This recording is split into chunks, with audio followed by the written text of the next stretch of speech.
Bonsoir, bonsoir. Bonsoir. Bonsoir Edwige, bonjour Sarah. Bonsoir Zé. Ah, voilà, c'est beaucoup mieux. Voilà.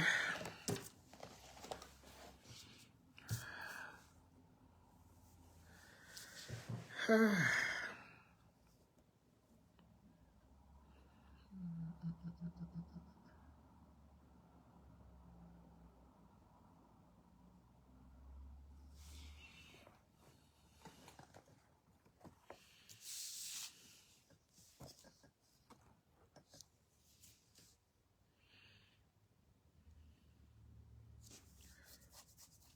Oh là là.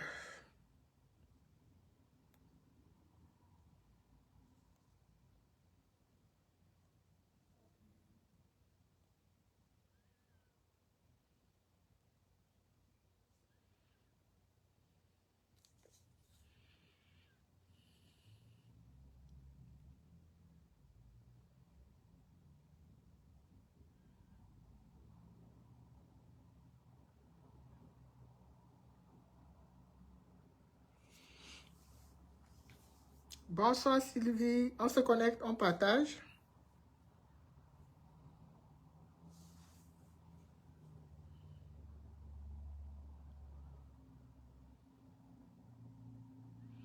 Je partage d'abord. Hein.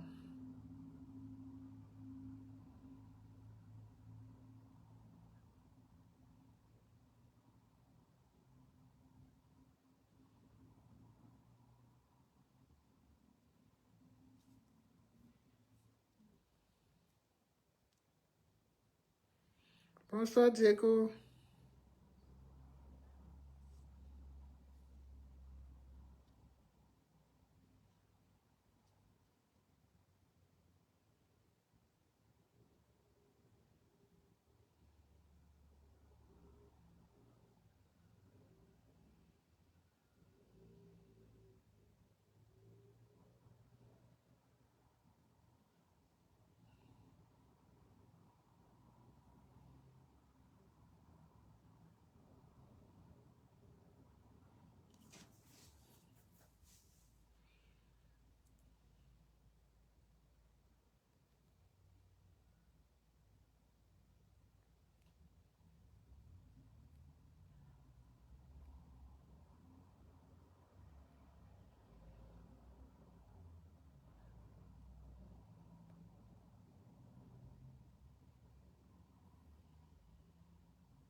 Je partage, hein. Donc je partage et je tague d'abord les gens avant qu'on commence.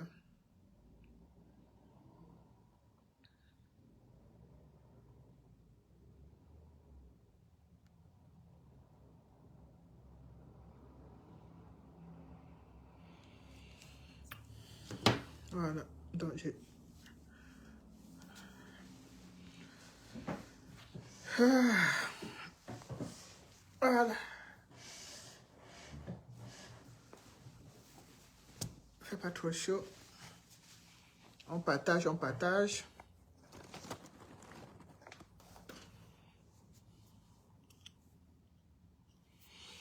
Voilà. Donc, on partage dans les groupes, on partage sur Messenger, on partage sur WhatsApp et on essaie de taguer un peu les uns et les autres. Bonsoir Adèle. Voilà, donc ce soir, on va essayer voilà, pour ne pas rester silencieux, comme j'ai dit tantôt dans la journée, quand il y a des actes de barbarie. Si on reste... Bonsoir Norbert. Si on reste silencieux, ça veut dire qu'on est complice. Voilà. On ne peut pas rester silencieux face à certains actes de barbarie. On est toujours obligé de dénoncer. On est obligé de faire comprendre aux uns et aux autres qu'on a vu. Parce que parfois, si on reste silencieux, c'est comme si on n'a pas vu. C'est comme si cette chose ne s'est pas produite. alors qu'elle s'est effectivement produite. Et nous devons dénoncer ça avec la plus grande énergie, avec la plus grande fermeté, parce que ce n'est pas normal qu'au jour d'aujourd'hui, on puisse encore, les hommes en tenue puissent encore avoir ce genre d'attitude à l'endroit des citoyens camerounais. Voilà, donc quand les hommes en tenue posent des actes aussi méprisables, aussi honteux, on doit les dénoncer avec la plus grande énergie. Voilà, donc on va parler de Maître Tamfou qui a été sauvagement agressé hier par des gendarmes et qui est encore jusqu'à présent à l'hôpital. Voilà, donc tellement les gars l'ont molesté qu'il est encore à l'hôpital jusqu'à présent. On va parler également de la falaise de Tian, la falaise de Tian, la falaise de la mort, la falaise où des milliers, des centaines de Camerounais y laissent la vie à chaque fois. Ce qui est triste, ce qui est déplorable, c'est que c'est une route que les gens sont obligés d'emprunter pour aller dans des enterrements, pour aller dans des funérailles du côté de l'Ouest. Et malheureusement, parfois pour aller enterrer quelqu'un, on y laisse sa propre vie. Donc, on parlera également de ça. Et ensuite, on parlera aussi de Marie-Paul. Marie-Paul, que vous connaissez toutes. Peut-être que ceux qui ne la connaissent pas, on essaiera un peu de parler d'elle et de vous dire que jusqu'à présent, elle est encore à la prison de Konengi en attendant de passer devant un juge. Voilà. Pour l'instant, Marie-Paul est à la prison de Konengi. Marie-Paul qu'on connaît tous, qu'on a eu à voir sur les réseaux sociaux. On va essayer également d'en parler. Et pour faire juste genre divers, on va essayer aussi de parler d'Akeremouna. Akeremouna que nous connaissons tous, un grand avocat du bâtonnier camerounais, un très grand homme. Mais comme on dit, parfois les hommes ne se mesurent pas avec leur grandeur, parce que l'homme, c'est par rapport aux actes qu'il pose. L'homme, quand on appelle un homme un grand homme, c'est par rapport aux actes que cet homme pose, c'est par rapport à sa façon de faire, c'est par rapport à sa façon, à ses habitudes, c'est par rapport à son comportement qu'on arrive à dire, celui-là c'est un grand homme, celui-là c'est pas un grand homme par rapport aux actes que les uns et les autres posent. Voilà. Donc on parlera justement d'Akeremouna qui, avec le temps, parfois, on a parfois l'impression que on se dit, hein, et ça, c'est pas quelque chose qui est faux, vous vous rappelez, pendant longtemps, on était en train de crier ici sur la toile qu'il faut qu'on laisse le pouvoir aux jeunes. Et ça, c'est quelque chose qu'on a tellement parlé, tellement crié, on a tellement... C'est-à-dire, c'était comme une récitation. Laisser le pouvoir aux jeunes, de donner le pouvoir aux jeunes, donnons une chance aux jeunes de pouvoir s'exprimer, donnons une chance aux jeunes de pouvoir faire leurs preuves. Bonsoir, Junior d'Esther. Donc, et malheureusement, les jeunes, ces personnes-là qui sont prédisposées, on pouvait dire que, voilà, les personnes derrière lesquels on va se mettre, voilà, parce qu'ils sont jeunes, ils sont talentueux, et avec eux, ils peuvent apporter un autre visage à la politique camerounaise. Mais malheureusement, ces jeunes brillent par leur roubladise et par leur manque d'intégrité et de sincérité. Voilà, ces jeunes-là, ils brillent par leur capacité à dire qu'ils sont là juste pour remplir leur porte-monnaie. Voilà, donc, et malheureusement, c'est ce que nous vivons actuellement avec c'est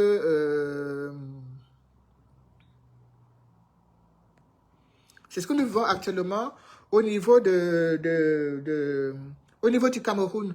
En fait, on cherche, on est resté longtemps focalisé sur le fait qu'il fallait renouveler, effectivement, et c'est vrai, renouveler les dirigeants à la tête de l'État, y compris le président et tous les ministres qui sont tous grabataires. Et à un moment donné, on s'est un peu penché sur des gens comme Cabral Libil, les Espoir Matomba, les Célestin Diamène, parce que Célestin Diamène, il est jeune, hein, quand on parle de jeunesse, c'est de 7 à 77 ans, voilà. Mais malheureusement, on a vu leur attitude. Mais quand on va du côté aussi des vieux, pas forcément, en fait, des plus âgés, voilà, pour être respectueuse. Quand on va du côté des plus âgés, des personnes comme les Akeremouna, les Maurice Kamto et toutes ces autres personnes-là, on se dit, ce sont des personnes qui sont riches en expérience, qui ont un certain vécu, qui sont à l'abri du besoin, qui feront pas une politique du porte-monnaie, mais une politique plutôt pour le peuple.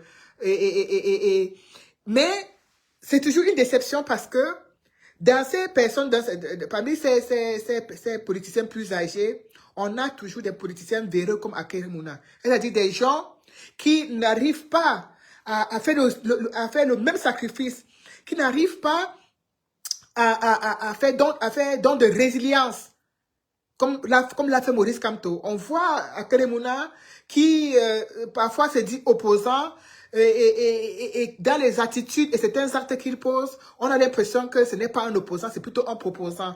Et parfois, d'autres se trompent, mais il y a toujours des gens qui restent toujours très focus sur certaines personnes. Il y a des gens, je sais pas, parfois c'est comme ça, parfois ça peut être le hasard, mais tu ne les captes pas, tu ne les sens pas. Tu sens pas de la sincérité, tu n'arrives pas à t'aligner derrière eux. Et Hakainde Mouna fait partie de ces personnes que moi, avec lesquelles j'ai du mal, en fait. J'ai du mal à voir de la sincérité, j'ai du mal à voir de l'honnêteté, j'ai du mal à voir le dévouement. J'ai du mal avec ça. Et je me rappelle encore l'histoire la plus récente qui était l'histoire de Junior Ngombe. Le dossier Junior Ngombe, dès que j'ai vu Hakainde Mouna dans ce dossier, je me suis dit, oh là là, ça va pas donner. Ça c'est quelque chose qui va aller en cacahuète. Et je ne me suis pas loupé. On a vu l'apparition d'Hakainde Mouna dans ce dossier, on a vu où on s'est retrouvé, on a vu la suite, aujourd'hui on n'en parle même plus. C'est un dossier classé, les enveloppes sont passées sous les tables, on a bien manigancé. Aujourd'hui c'est un dossier classé. Junior Ngombe est retourné à son ancienne vie, il est retourné sur Facebook, sur TikTok, continuer ses vidéos. L'histoire de son passage à la prison, de ses revendications et tout. Et l'intervention d'Hakainde Mouna, c'est resté du flou jusqu'à aujourd'hui. Le poste qu'on lui avait promis à la gendarmerie, c'était le poste de quoi? C'est aux oubliettes, on ne sait pas ce qui s'est passé. Silence total, personne ne s'est expliqué. On a seulement vu que le dossier est passé entre les mains du grand maître Hakainde Mouna et ça a été classé. Voilà.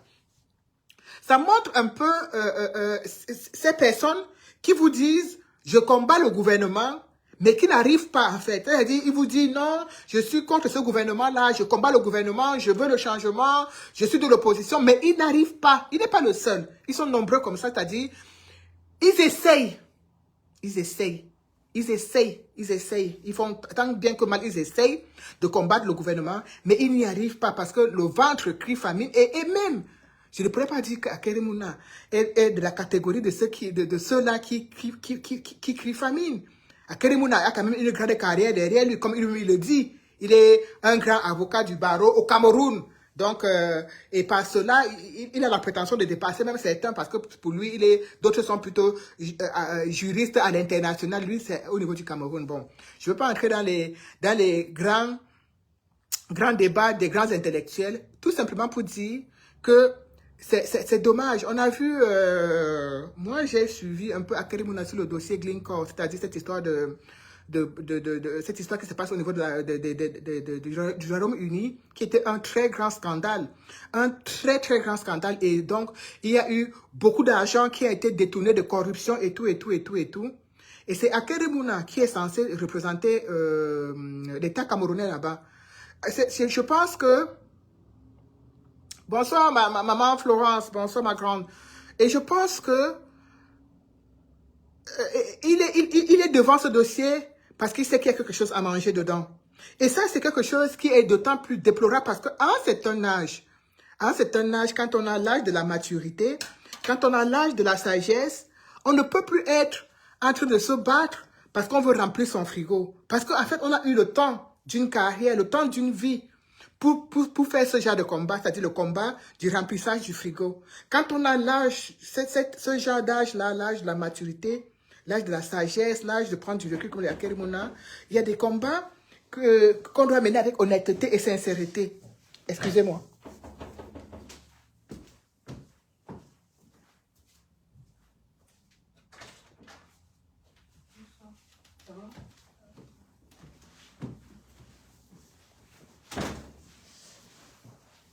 Mais c'est difficile en fait. C'est difficile d'oublier les enveloppes du gouvernement. C'est difficile d'oublier les passe-droits du gouvernement. Et du coup, qu'est-ce qu'on a? On a en face de nous des gens qui n'arrivent pas à se positionner et à se reconnaître comme des véritables opposants.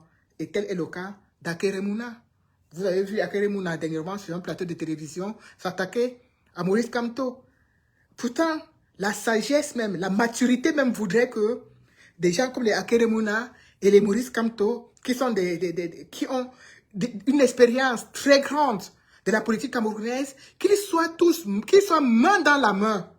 Je dis bien qu'ils soient, c'est-à-dire que la sagesse, c'est-à-dire l'esprit de la résilience, l'esprit de solidarité, la pitié même du peuple. C'est-à-dire que oui, vraiment ce peuple a tellement souffert, il faudrait qu'on fasse vraiment quelque chose, qu'on se mette vraiment ensemble, main dans la main pour pouvoir faire bloc à ce gouvernement. Mais hélas, on n'y arrive pas parce qu'il y a toujours des gens comme les Akeremouna, il y a des gens comme les Cabral Libil, il y a des gens comme les Célestin Diamène, il y a des gens que tant que ça ne passe pas par eux, tant que ce n'est pas eux qui sont devant, ça ne va jamais aller quelque part. C'est-à-dire, c'est mieux, ça se gâte et personne ne profite et tout le monde paie. Et c'est ça le problème. C'est pour ça que vous avez vu Maurice Kamto vous dire dernièrement que ce n'est pas écrit Messi sur son visage. Donc ça veut dire que, il avait même dit, en fait, il avait même déjà dit, il n'a pas écrit, il n'est pas né avec écrit président sur son front. Mais les gens ne comprennent pas. Les gens ne comprennent pas que pour donner de l'espoir à un peuple, il faut être un grand homme. Il faut être quelqu'un qui a le cœur sur la main. Et des gens comme Maurice Kamto, on va mettre encore des siècles et des siècles pour en avoir. Parce que très peu de personnes ont la capacité de donner d'eux-mêmes. Très peu. Très peu. En fait, l'histoire, quand on regarde dans l'histoire, on compte au bout des doigts des gens qui ont la capacité de se dire « J'ai vécu une belle vie, j'ai fait des belles choses, je vais consacrer une partie de ma vie à donner aux autres, à me battre pour les autres. » On compte ce genre de personnes, on les compte du bout des doigts. Donc, aujourd'hui, on a la chance d'avoir Maurice Kamto qui est dans cet état d'esprit. Et au niveau du Cameroun, c'est triste de dire qu'il est le seul. Et c'est triste encore de dire que les opposants n'ont pas la capacité à fédérer autour de cette personne pour pouvoir renverser ce régime qui est là, qui nous pourrit la vie, qui nous traumatise, et que chaque jour brille par la médiocrité. Voilà. Et je vais parler de ça, et toujours pour rester effectivement dans ce qui concerne ce gouvernement. Vous avez tous vu, hein, on n'a pas besoin de faire des grands discours. Vous avez tous vu. Vous connaissez bien ce qu'est l'armée camerounaise. On se souvient encore de la femme avec le bébé au dos, du côté de l'extrême nord, qui avait été fusillée. On se souvient de l'étudiant en médecine à Bafoussam, sur lequel on avait tiré. Les exactions, on ne les compte pas. C'est-à-dire, chaque jour, il y a une barbarie. Maintenant, on ne compte pas ceux-là même qu'on arrête, c'est-à-dire que les citoyens camerounais qu'on arrête pour X ou Y problème et qu'on amène dans les cellules, dans les commissariats. Ceux-là, on ne peut même pas compter. C'est la semaine dernière que le Cameroun était représenté à l'ONU pour parler de la torture. Je dis bien, c'est la semaine dernière. Hein. Ça s'est arrêté, je pense, le 22. Que le Cameroun, était à la table de l'ONU. On a tous vu sur les réseaux sociaux. On a tous vu. Le Cameroun était là-bas avec le dossier Martinez Zogo, Paul Chouta, Longuet, Banga Diaspora, et toutes ces personnes-là. Toutes ces personnes qui sont passées par les mains, entre les mains des tortionnaires camerounais. Le Cameroun était à l'ONU pour répondre de ça. Pour répondre de ça.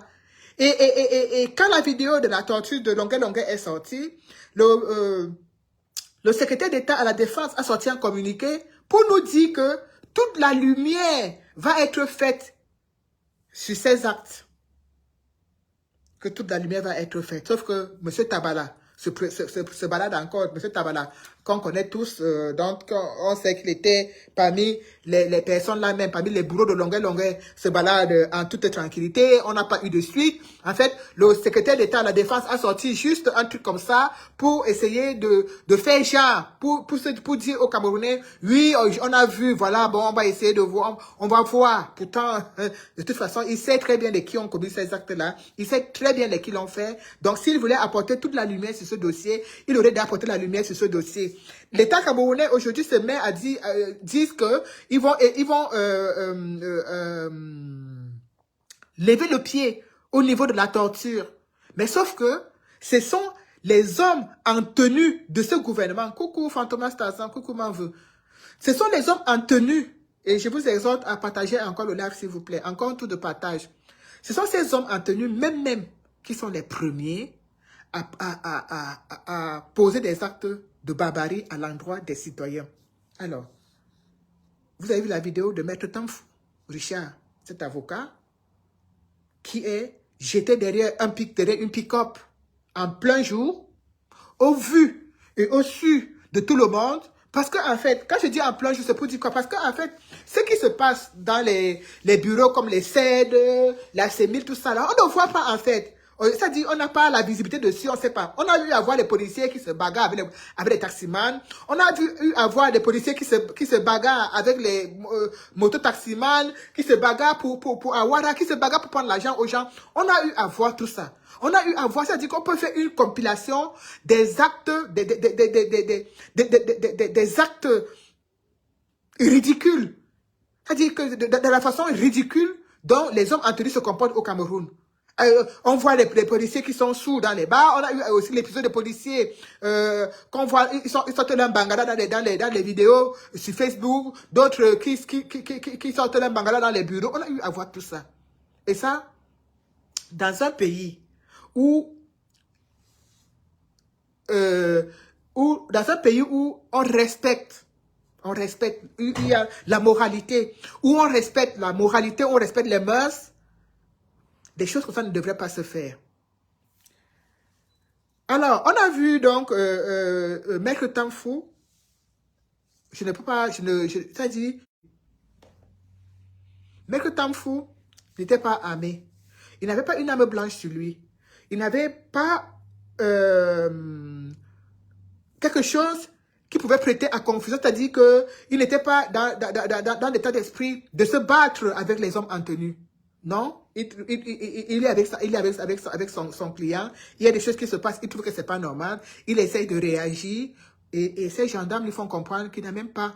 Il dit, en fait, ce qui me choque, c'est que Maître Tamfou, pour être avocat au barreau, comme les gens de la carrure de Maître Tamfou, c'est des gens qui sont allés vraiment à l'école. Ce n'est pas dans la catégorie de ceux qui allaient vers, c'est des gens qui sont vraiment allés à l'école. Ce sont des gens qui ont fait les bons. Ce sont des gens qui ont une carrière. Ce sont des gens qui sont reconnus au niveau du barreau camerounais. Et vous voyez, gendarmes, vous voyez deux, trois gendarmes. Les gens là, je ne sais pas comment je peux dire. Je ne sais pas quel est le niveau pour être gendarme. Je ne sais pas si c'est le bac ou c'est le probatoire ou c'est le BEPC ou c'est le CPE. Je ne sais pas. Parce que je savais à l'époque que pour être policier, c'est le BEPC. Aujourd'hui, pour être gendarme, je ne connais pas quel diplôme il faut avoir. Mais quand vous voyez des gendarmes en train de molester, donner les coups de pied à un grand homme, quand on parle de dénonciation, je ne cherche pas à savoir parce qu'on sait très bien que Maître Tamfou, c'est un politicien qui était dans le MSC, qui est parti, qui est monté, qui est descendu. On ne regarde pas ça. On dénonce l'acte qui est posé. Parce qu'aujourd'hui, c'est lui. Demain, ce sera quelqu'un d'autre. Et on refuse cela. Maître Tamfou ne serait même pas un avocat. On aurait fait la même dénonciation. Parce que ce n'est pas parce qu'il est avocat que je dénonce. C'est parce que c'est d'abord un être humain. Et qu'on n'a que de parler du respect. On n'a que de parler des droits de l'homme. On n'a que de parler du respect de l'être humain, c'est-à-dire de respecter son semblable. Je ne sais pas si au Cameroun, les hommes en tenue sont allés dans une école spécifique, spéciale, où là-bas on les apprend que tout tourne autour de la violence, tout tourne autour de l'âme, tout tourne autour, c'est-à-dire leur seule façon de s'exprimer, c'est à travers des actes de barbarie. Je ne sais pas. Il n'y a qu'au Cameroun qu'on a appris aux citoyens que les hommes en tenue peuvent faire n'importe tout ce qu'ils veulent sans être inquiétés. Pourtant, la tenue, c'est la Bible même, qu'ils sont les premiers, ils doivent être les premiers à respecter la tenue qu'il y a sur eux. Ils doivent être les premiers à respecter cette tenue qui représente, en fait, ça représente toute une administration, ça représente beaucoup de choses. Quand on voit un homme en tenue passer, on se dit, ah là, je suis en sécurité. Par exemple, tu marches dans une rue. La rue est un peu sombre, tu as un peu peur. Mais quand tu vois les hommes en tenue passer, tu te dis, ah non, je suis en sécurité. On ne peut rien faire parce qu'ils sont là pour nous protéger. Ils sont là pour notre sécurité. Ils sont là pour protéger le peuple. Mais malheureusement, au Cameroun, c'est la déviance. On a dévié cela. Ils ne savent même pas pourquoi ils sont là. Pour eux, ils sont là pour protéger le président, pour protéger les commissaires, les généraux et autres. Ils ne sont pas là pour protéger le peuple, en fait. Ils pensent que, du fait qu'ils ont une tenue, ils sont des super hommes.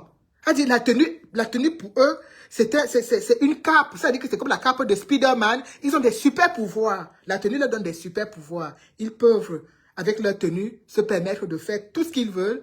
Parce que, pour eux, ils sont censés même être au-dessus de la loi. C'est ce qu'ils pensent dans leur tête. Parce que, effectivement, les gens comme les Barganguele, tous ces gens-là, les ministres de la Défense, les ministres de la SSC, les ministres de la ils n'ont pas appris. On n'a pas appris aux hommes en tenue que la tenue, c'est quelque chose qu'on respecte. La tenue, c'est pas quelque chose qu'on porte pour bagarrer avec en route. Moi, dans le pays où je suis, les policiers, les gendarmes, on ne les voit pas en train de se bagarrer avec les avocats. On ne les voit pas en train de se bagarrer. Et même quand, parfois, tu vois, il y a des rites, il y a des altercations. On voit comment les populations sont en train de lancer des cailloux aux policiers. Ceux-là, ils se mettent plutôt à fuir.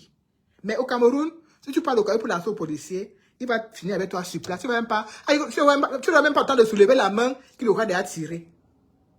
Qu'il aura déjà dégainé. Parce qu'en fait, pour eux, ils pensent que tout passe par la violence. Il n'y a pas la communication. Je ne sais pas qui a donné l'ordre à ces gendarmes de molester cet homme, de le molester, je ne sais pas. Même s'il y avait de la résistance, ça ne donnait pas à ces gendarmes le droit de le piétiner ainsi, de le botter avec leurs chaussures, avec leurs rangers là. C'est tout simplement incroyable. Et jusqu'à présent, on ne voit pas les réactions. Je n'ai pas vu la réaction du secrétaire d'État à la Défense qui nous a pondu un communiqué dernièrement pour nous dire que toute la lumière sera faite sur le dossier Longuet-Longuet. On n'a même pas fini avec le dossier de torture de Longuet-Longuet et tous les autres dossiers de torture. On nous impose encore une image aussi sale, une image aussi caricaturale de la barbarie, de la torture en plein jour sur un homme de loi. Voilà l'image voilà le reflet de l'armée camerounaise. C'est-à-dire, si ils ne sont pas en train d'arracher les porte-monnaies aux gens en route, s'ils ne sont pas en train de torturer les taximans pour les prendre, de racketter les taximans pour les prendre de l'argent, s'ils ne sont pas sur les axes lourds en train de racketter les gens qui voyagent pour aller d'un village à l'autre, s'ils ne sont pas sur les axes lourds en train de demander les pièces d'identité des Camerounais, en train de les racketter, de les demander des récépissés, ils sont dans les agressions. Est-ce ça le rôle de l'armée camerounaise? Est-ce ça? Depuis des années, l'image des hommes en tenue ne cesse d'être sale, ne cesse de ternir par des actes qu'ils posent.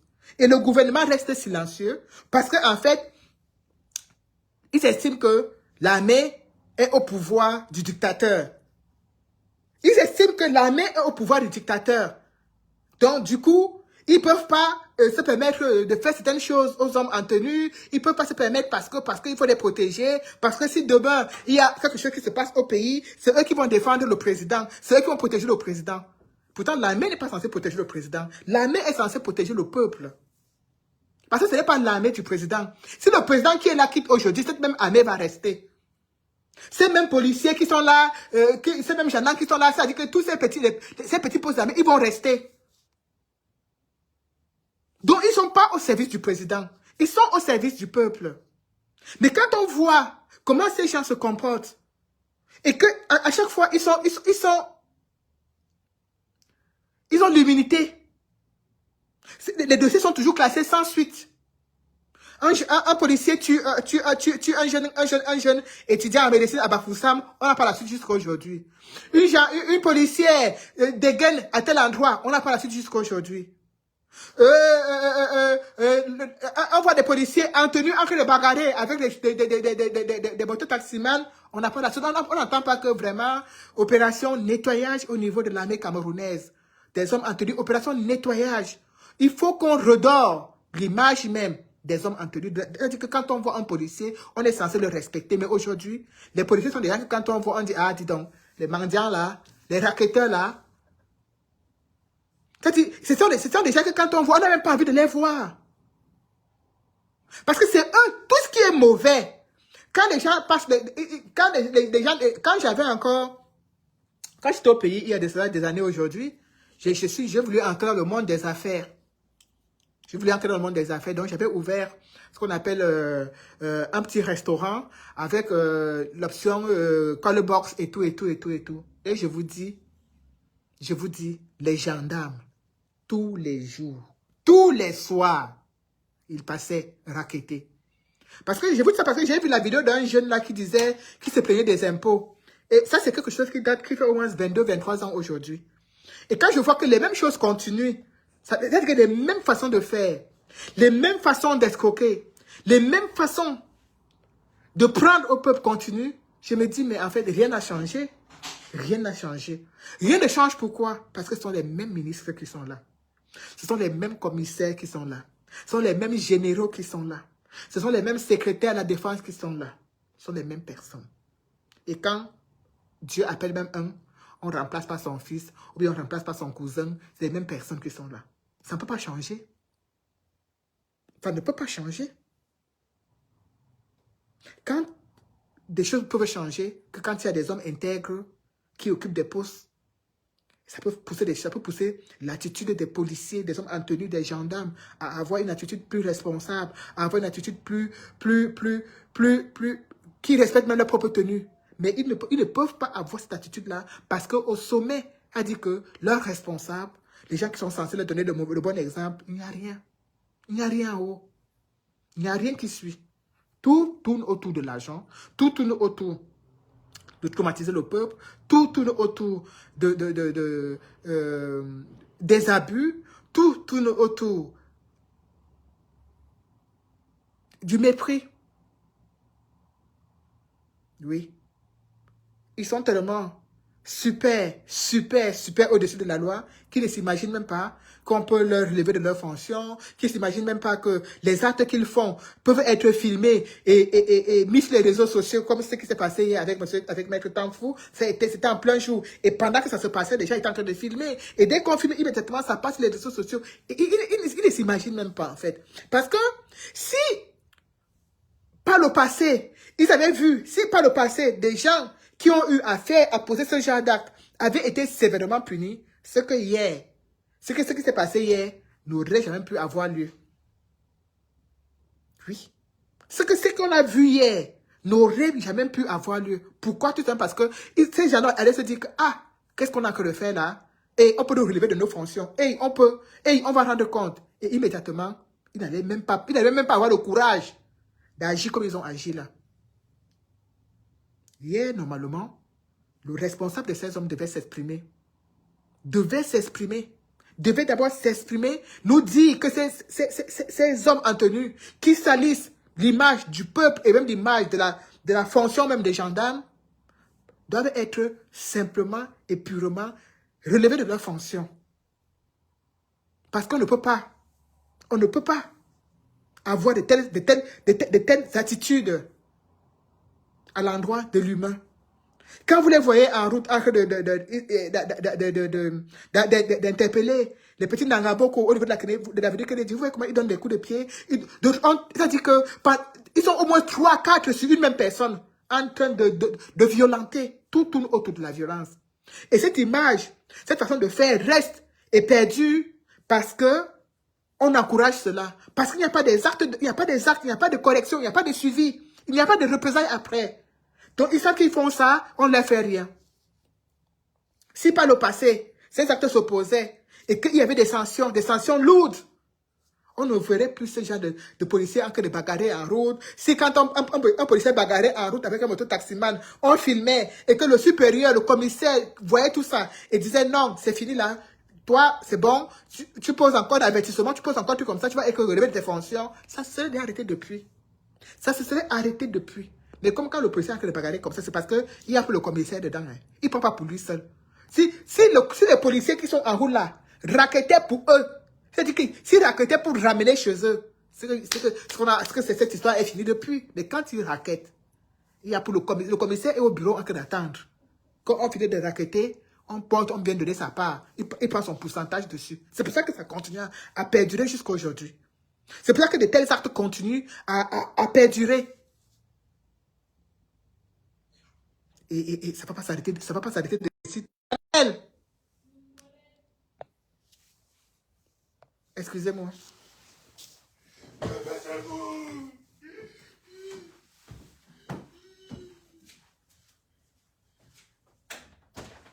Merci, Mara. Tu as de l'œil? Attendez. Excuse-moi alors.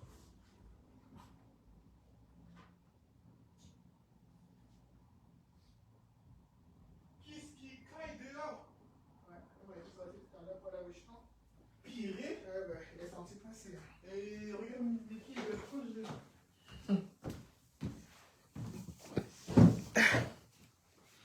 Excusez-moi. Il y a que Chanel. Donc, en fait, s'il y avait des sanctions à l'endroit de ces policiers, de ces gendarmes qui passent leur temps à poser des actes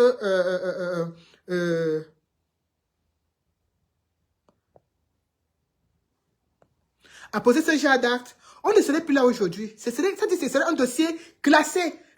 Parce qu'en fait, quelqu'un a dit le policier en voulant même seulement faire comme ça, allait se rappeler que il y a mon collègue qui a été relevé de ses fonctions, il y a cela 1 an, il y a cela 2 mois, et sa main allait se baisser. Mais comme ils savent que l'agent qui raquette en route, il part donner pour le commissaire, la bagarre qu'on devrait bagarrer jusqu'à déchirer les habits avec les policiers, avec les motos-taximans, avec les taximans, c'est parce que c'est le commissaire qui est au bureau en train d'attendre. Du coup, il n'y a pas de représailles, il n'y a pas de sanctions. Donc, ils se permettent toujours à continuer à faire ce qu'ils veulent, comme ils veulent, parce que c'est une mafia qui est bien organisée. Ils ne raquettent pas pour eux seuls. Ah non! Ils raquettent pour eux et pour le grand patron. C'est pour ça que ça continue. Et c'est pour cela que des actes comme ce qu'on a vu hier, en plein jour, en train d'agresser un citoyen, ça va continuer parce que il n'y a pas de réaction de la part du gouvernement. Il n'y a pas de réaction de la part des supérieurs qui sont censés stopper ça. C'est pour ça que ça continue. C'est pour ça que de tels actes perdurent. Et c'est pour ça qu'on aura toujours du mal à avoir des hommes en tenue qui respectent la tenue, qui respectent leur tenue. Qui ne comprennent pas que quand on a cette tenue-là, il y a des actes, des choses qu'on ne peut pas faire. Ils ne comprennent pas. Ils ne comprennent pas. Que la tenue qu'ils portent, c'est une tenue qu'on doit respecter. C'est une tenue qu'on peut se permettre de bagarrer avec. C'est une tenue qu'on peut se permettre de commettre des actes d'abus avec, comme ça. Non, ils ne comprennent pas. Parce que je ne sais pas où on est fort. Je ne sais pas si là où on est fort, là-bas au Cameroun, là-bas, dans les Koutaba et autres, c'est ce qu'on les a appris. Mais toujours est-il qu'il y a un énorme problème avec les hommes en tenue au Cameroun. Et à un moment donné, il va falloir que ça s'arrête. À un moment donné, il va falloir que les gens, tels que le secrétaire d'État de la Défense, tels que toutes ces personnes-là qui sont responsables de ces gens, fassent leur travail. Fassent leur travail. Maître Tamfou, il est à l'hôpital. Il peut en mourir. Il peut en mourir. Donner des coups de Rangers à un monsieur, un papa comme ça, c'est pas évident. Il peut en mourir. Et les gens sont assis chez eux, comme ça, se dit, ah non, c'est cela, il peut en mourir. Quand même, il n'a pas volé, il n'a pas agressé quelqu'un. Il n'a pas agressé quelqu'un. Et même s'il avait volé, est-ce que ça donne le droit de le molester comme ça, de donner les coups de Rangers, de le piétiner? Et c'est comme ça qu'il fonctionne. C'est comme ça qu'il fonctionne. Vous avez vu le jeune Ramon Kota, qui, vous l'avez vous-même, vous avez deux yeux. Ramon Kota avait ses deux yeux. Il avait ses deux yeux, il n'était pas malvoyant. Il avait ses deux yeux. Ils l'ont arrêté. Ils l'ont amené là-bas au 7. Aujourd'hui, Ramon Kota ne voit plus que d'un œil. Tellement ils l'ont torturé. On ne sait pas ce qu'ils ont versé dans ses yeux. Il ne voit plus que d'un œil. Et cela ne choque pas les Camerounais, en fait. Ça ne choque pas l'opinion camerounaise. C'est-à-dire que les Camerounais sont restés dans un état. On dirait que pour eux, ce genre d'attitude, torturer les gens, molester les gens, c'est normal. Ça ne les choque pas. Aujourd'hui, vous voyez Ramon Kota avec un œil, il est comme ça avec des lunettes. Ça ne vous interroge pas. Il a subi une torture foudroyante. Une torture horrible. Et ce sont des hommes. Et ce sont des hommes qui sont mariés. Et ce sont des hommes qui ont des enfants. Ce sont des pères de famille qui sont là pour torturer les autres comme ça, pour ôter la vie aux gens, détruire les yeux des gens, détruire le corps, tout ça. Ce sont des parents. Quand ils rentrent chez eux, ils regardent leurs enfants avec amour. Ils regardent leur époux avec amour. Ils regardent leurs frères et sœurs avec amour. Mais ils sont en train de détruire le papa des autres, les pères des autres enfants, les maris des autres femmes. Ils sont en train de les détruire. En fait, on est aujourd'hui, on dirait que les hommes interdits au Cameroun sont devenus des monstres. Des gens qui sont censés nous protéger. Des gens qui sont censés protéger le peuple, sécuriser le peuple. On a l'impression qu'aujourd'hui, leur vocation, c'est détruire. C'est détruire, c'est traumatiser, c'est tout ce qui est négatif. Je ne sais pas quel Camerounais peut nous faire des témoignages élogieux de l'armée camerounaise. Parce qu'on est tous passés entre les mailles. On est tous passés. Entre un problème de pièce d'identité, entre un problème de ceci, entre un problème de cela, on est tous passés.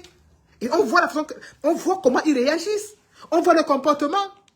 Et aujourd'hui, avec l'avènement des réseaux sociaux, ils ne se disent même pas qu'ils doivent redorer l'image même de leur profession.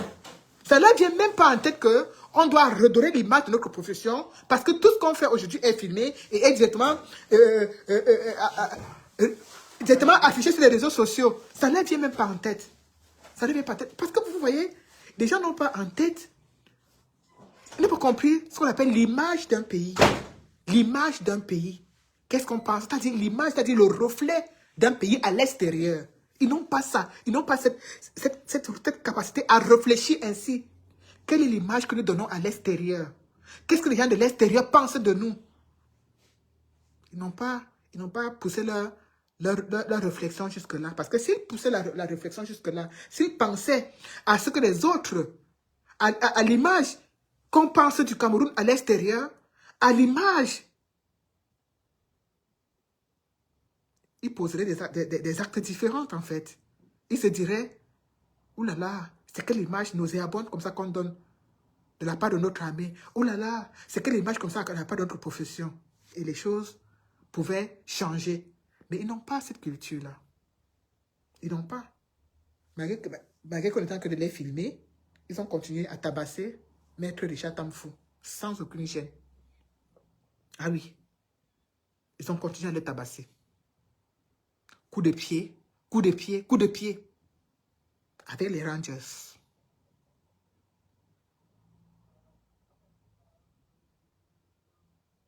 Vous avez encore dit que quoi?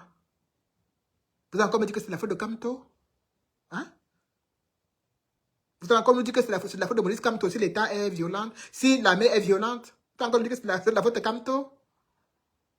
Boko Haram est en train de traumatiser le peuple là-bas, du côté du nord. Il y a un sous-préfet qui a été arrêté depuis, du côté de Liébalen. Si les gens, si ces gendarmes sont trop forts, s'ils estiment, s'il manque quoi, s'ils cherchent un endroit où ils veulent dépenser de leur énergie, s'il faut un endroit, quand on paie la tenue, c'est pour aller combattre Boko Haram, parce que là-bas c'est l'ennemi. C'est pour les combattre les gens comme les Boko Haram comme ça. Ils n'ont qu'à porter les tenues, aller combattre Boko Haram du côté de l'extrême nord. C'est là-bas qu'on les cherche. On n'est pas demandé de venir combattre le peuple sur place. De venir combattre les honnêtes citoyens. De venir combattre les simples citoyens camerounais. Qu'ils aillent. L'armée est censée être là pour combattre l'ennemi. C'est-à-dire que quand l'ennemi vient s'attaquer au pays, c'est eux qui doivent aller au front pour nous protéger et pour défendre que l'ennemi ne vienne nous faire du mal. Mais paradoxalement, c'est plutôt eux qui nous font du mal. C'est-à-dire que l'ennemi n'a même pas le temps d'arriver, qu'eux-mêmes ont déjà fini avec nous. C'est tout simplement pathétique. C'est tout simplement pathétique. Depuis des années, Boko Haram a élu domicile là-bas. L'armée camerounaise n'a pas réussi jusqu'à aujourd'hui à les faire partir. Mais si vous les voyez en train de danser, Papa Mbaragele, partout en route, ils sont les plus grands danseurs. Si vous les voyez là où ils montrent leur force, c'est là où il faut venir bagarrer avec les gens en route, bagarrer avec les honnêtes citoyens en route, racketter les citoyens camerounais, racketter les bensikineurs. Là, vous allez les voir. Mais là où on les cherche au front, là, il fallait défendre la patrie. Vous ne les voyez pas. On ne les voit pas. On ne les voit pas. Peut-être ne sont-ils pas formés pour ça. Peut-être qu'on ne les a pas formés dans les écoles.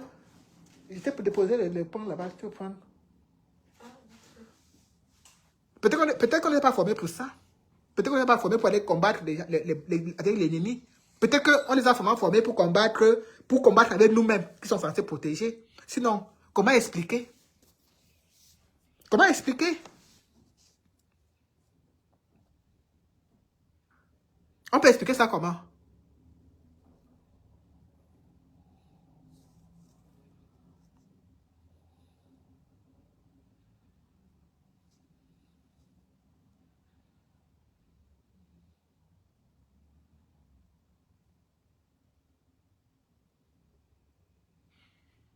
Je vous laisse encore faire un tour de partage du live, s'il vous plaît. On va encore faire un tour de partage.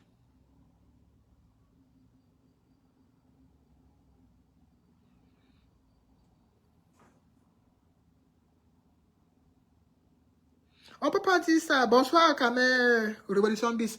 On peut pas dire ça, Ali. On peut pas dire ça. Tu sais, aujourd'hui, c'est Merketam Fou. Demain, ça peut être toi. Demain, ça peut être toi. Ça peut être ta soeur, ça peut être ton épouse, ça peut être ton enfant. En fait, si Merketam Fou a fait quelque chose s'il a enfreint une loi, qu'on l'interpelle avec respect, sans le brutaliser, sans toucher à sa personne, qu'on l'interpelle comme des êtres humains peuvent s'interpeller, et il va répondre de ça. On n'a pas besoin de le violenter. Même s'il avait peut-être violé une loi, même s'il avait peut-être ne pas respecté quelque chose, c'est pas de cette façon que la gendarmerie doit réagir. On ne peut pas parce que, en fait, on n'est pas d'accord, puis on ne partage plus la même vision politique avec certaines personnes, accepter que les choses comme ça arrivent. C'est pour ça que la dernière fois, j'avais fait une vidéo où je parlais de Marie-Paul, où je demandais à Marie-Paul d'arriver en Kondengui et de saluer les prisonniers politiques qui sont là-bas.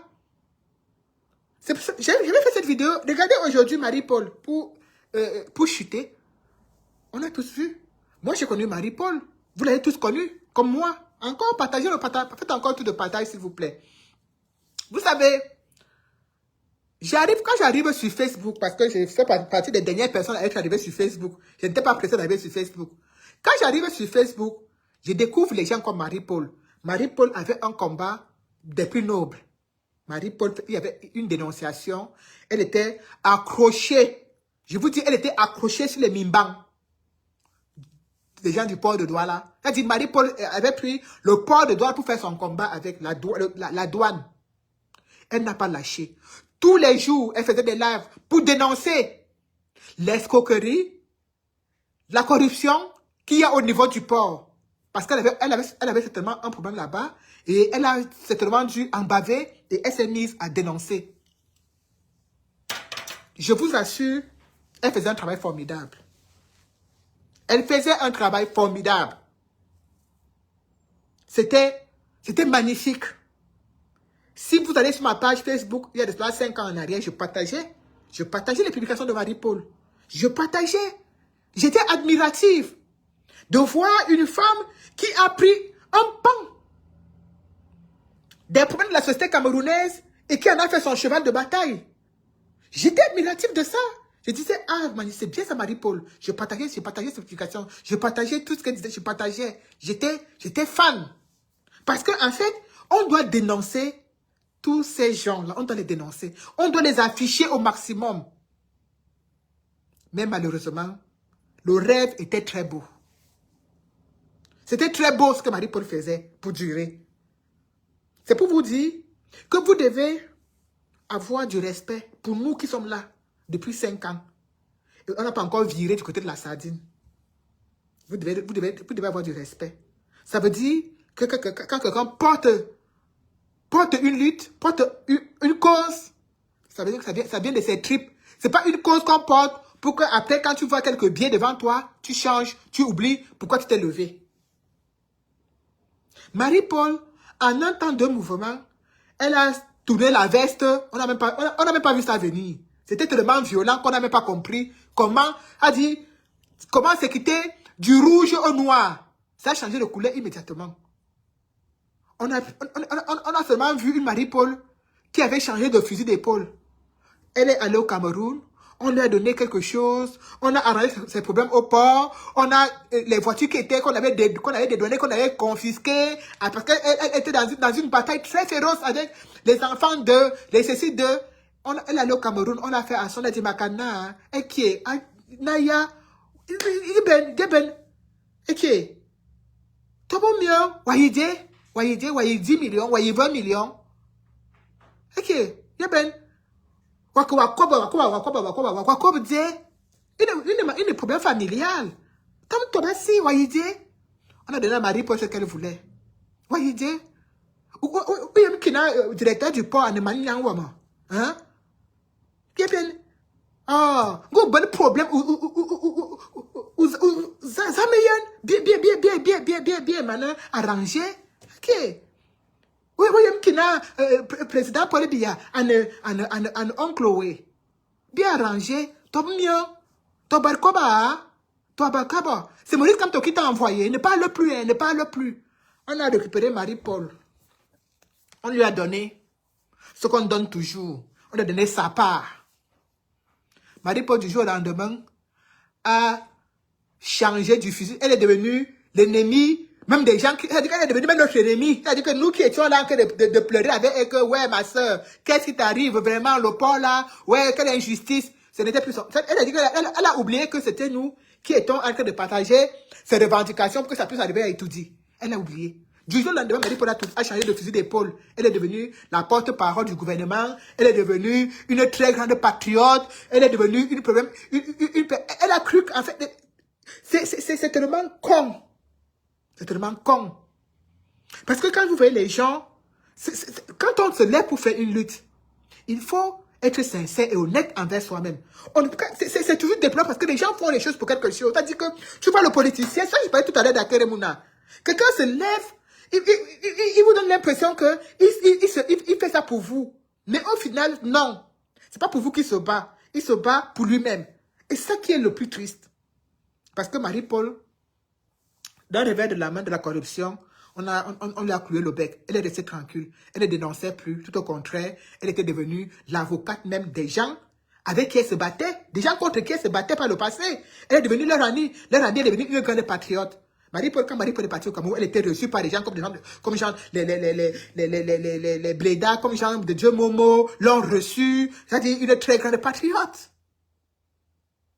Et donc, Marie-Paul a dû se dire que comme je suis devenue une très grande RDP6, une très grande patriote, je peux me permettre de faire tout ce que je veux. Je peux insulter une personne, voilà, dans les guerres de clans, parce que vous savez, il y a beaucoup de clans. Je peux insulter telle personne.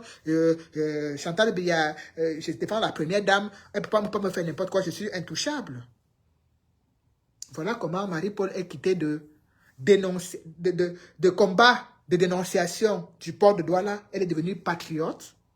On n'aurait jamais imaginé, moi personnellement, je n'aurais jamais imaginé que cette personne qui était en train de pleurer parce qu'on lui avait détourné beaucoup d'argent, elle se battait le temps d'Italie, elle travaillait, elle a fait ses économies, elle voulait lancer son petit business, les voitures sont montées, c'est descendu, patati patata, nous racontait tellement d'histoires. On avait de la peine pour elle. on ne pouvait pas s'imaginer que on pouvait la corrompre aussi facilement. Mais c'est ce qui s'est passé. Aujourd'hui, elle était devenue patriote. Elle chantait les chansons de Paul Biya. Elle chantait à la louange de Chantal Biya. Et peut-être qu'elle s'est crue intouchable. Elle s'est peut-être dit que, à force de chanter Paul Biya, Chantal Biya tous les jours, elle peut se permettre de faire tout ce qu'elle veut. On ne peut pas l'inquiéter. On ne peut rien lui faire. Parce qu'il y a des membres du gouvernement qui lui avaient dit, comme je vous ai dit tantôt, quand elle parlait, que za, Walidé, on a fait asseoir, on a donné quelque chose. Donc Marie-Paul s'est donc dit que, comme elle a certainement causé avec les gens de Dieu Momo, avec d'autres personnes encore, elle est intouchable. Elle peut se permettre de faire ce qu'elle veut. Elle peut même se permettre de stigmatiser une ethnie, de nous traiter de cochons, de porcs et tout, sans être inquiété. Parce que oui, il suffit que tu chantes Paul Biya, Ayop, et que tu portes la vie du RDPC, tu peux te permettre de tout faire, de tout dire. Comme les hommes en tenue du Cameroun, tu peux tout faire, tu peux tout dire. Mais il suffit que tu chantes Paul Biya, Ayop, on ne va rien te faire. C'est cet esprit que Marie-Paul, elle s'est dit, je suis intouchable. Donc, je peux faire mes petites transactions, je peux manigancer mes petits trucs d'argent, je peux faire mes petits business. Voilà, si on me touche un peu, j'appelle mon ministre. Je l'appelle que tonton. Voyez là, on a commencé à y avoir un darlement. Hein. Maïe qui n'a pas un darlement. Elle ne veut pas qu'on la dérange. Elle appelle le tonton qui est aussi dans le RDP. C'est le tonton. Elle appelle quelqu'un de qu'est-ce qu'il y a. Pourquoi vous dérangez Madame Marie-Paul? Vous ne savez pas que c'est une grande patriote? Mais les gens pensent que les gens aussi stupides et aussi idiotes comme les Marie-Paul et les Guylaine Chapuis pensent que ce pouvoir éphémère et éternel. Tu dis que ces personnes pensent que ce pouvoir éphémère et éternel, ils ne s'imaginent pas qu'un jour, ça puisse s'arrêter. Ils ne s'imaginent même pas qu'un jour, ça peut même changer, en fait. C'est-à-dire, ils bénéficient des passe-droits, et pour eux, ces passe-droits-là sont éternels. Ils ne s'imaginent pas que si elle est avec si elle est du clan de telle personne, il y a peut-être quelqu'un de plus puissant que cette personne dans l'autre clan, ils ne s'imaginent pas ça. Aujourd'hui, c'est un grand scandale. J'ai suivi la vidéo d'Ahmed Kamé qui nous dit que Marie-Paul, c'est une grande patriote. Marie-Paul a passé son temps à chanter les louanges de Paul Biya. Marie-Paul a fait ceci pour le RDPC. Donc, en fait, Ahmed Kamé veut nous faire comprendre que si tu es patriote, si tu chantes les louanges du RDPC, si tu défends Chantal Biya dans sa roubladise, si tu défends Paul Biya dans sa roubladise, et que toi-même tu deviens un roublard, et que tu es malhonnête, et que tu es escroc, on ne doit rien te faire, parce que tu es patriote, parce que tu défends Paul Biya. Regardez comment aujourd'hui, Ahmed Kamé a que de retourner sa veste. Regardez son attitude. Il a l'attitude de quelqu'un qui attendait une grande récompense et qui n'a pas été récompensé. Du coup, ça le frustre, du coup, ça le gêne, et du coup, il se met à dire des choses. Regardez son attitude. Parce que ce sont des gens qui se lèvent pour faire une lutte, pour lutter pour le porte-monnaie. Ils ne se lèvent pas pour lutter parce qu'ils veulent, le changement, parce qu'ils veulent apporter quelque chose ou leur petite pierre à l'édifice. Non.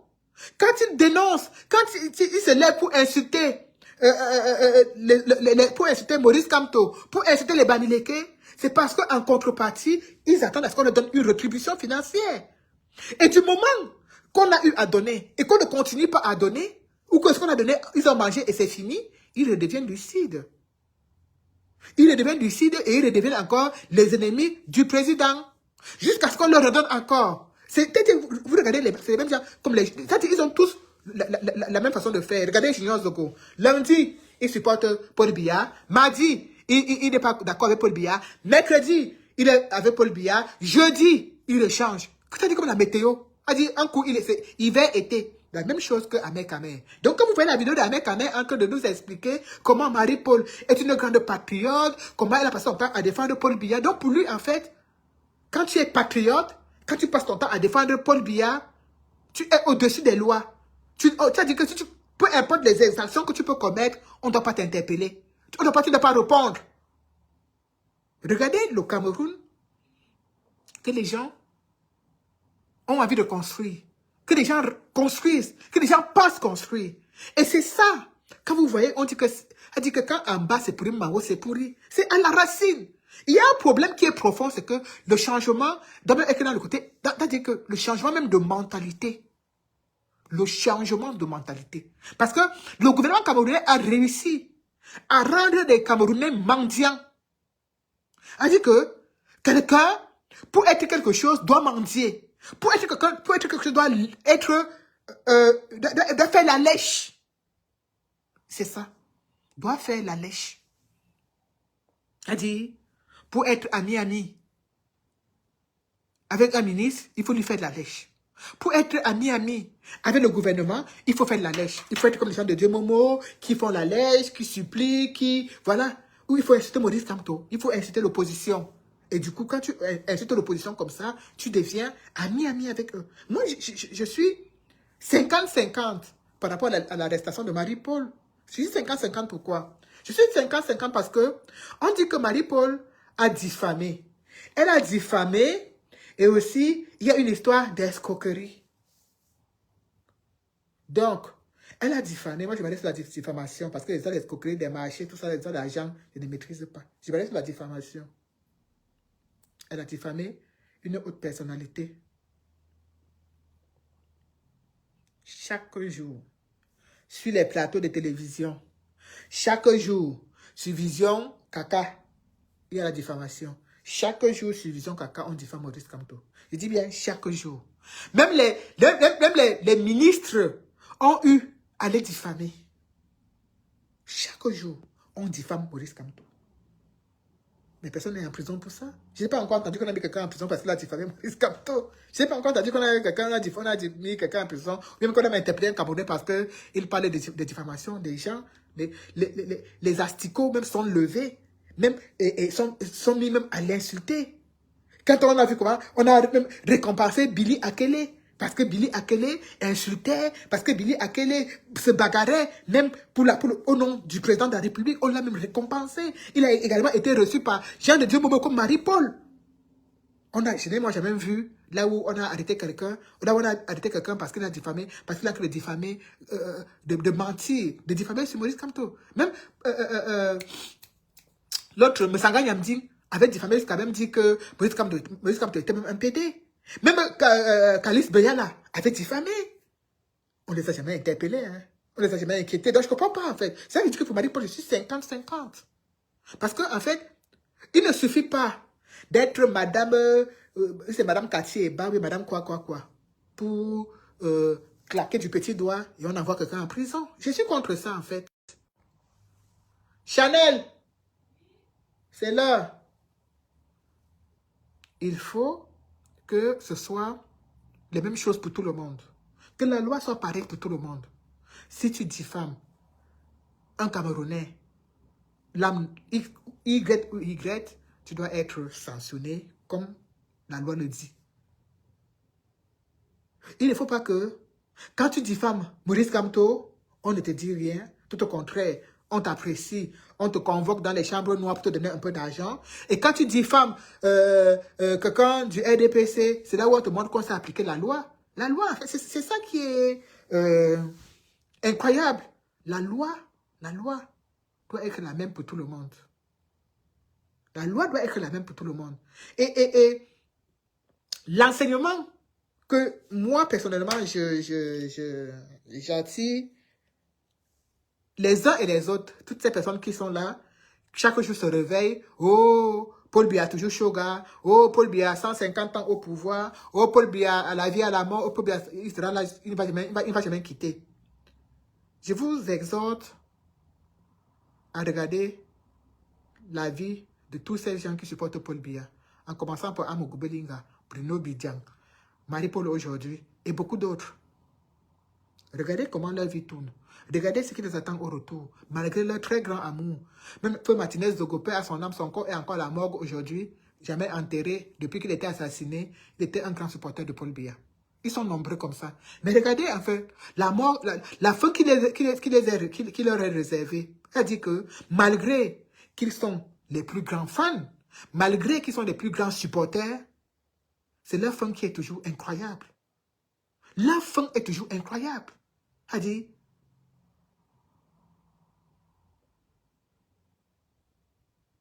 il n'y a même aucun privilège. Marie-Paul aujourd'hui se retrouve à la prison d'un Kondengi avec de valeureux Camerounais, avec des gens, avec ces Camerounais qui sont levés pour dénoncer le Covid-Gate, pour dénoncer le hold-up électoral, pour dénoncer l'agent du stade qui était détourné. Et que quand on dénonçait ça, Marie-Paul se plaçait de l'autre côté pour dire que, hé, allez avec vos histoires de Bamileke là, hé, arrête, vous êtes des menteurs, oh, le cochon est monté, oh, le cochon est descendu. Elle se plaçait plutôt de l'autre côté pour nous insulter. Aujourd'hui, là, voilà. Elle qui se moquait de ces prisonniers politiques qui sont en Kondengi. Elle qui se moquait de nous, à nous insulter matin, midi, soir. Marie-Paul n'aurait jamais imaginé qu'elle-même pouvait se retrouver en Kondengi aujourd'hui. Elle dit que dans ses rêves les plus fous, elle ne pouvait pas s'imaginer que ça pouvait lui arriver. Elle ne pouvait pas s'imaginer que les gens, qu'elle était en train de se moquer d'eux, que, wow, vraiment, vous les Bamileke, vous faites ça parce que vous voulez prendre le pouvoir. Hein, ceci, cela, papa Paul Biya, mon chéri, papa Paul Biya, ceci, maman Chantal Biya, à la vie, à la mort. Elle ne peut pas s'imaginer que Paul Biya peut toujours être vivant, et Chantal Biya toujours vivante, et qu'elle, Marie-Paul, elle se retrouve à la prison de Kondengi. Elle ne peut pas imaginer. Il faut que ça serve des leçons à ces troubadours qui sont sur les réseaux sociaux, qui sont, je ne sais pas partout sur TikTok.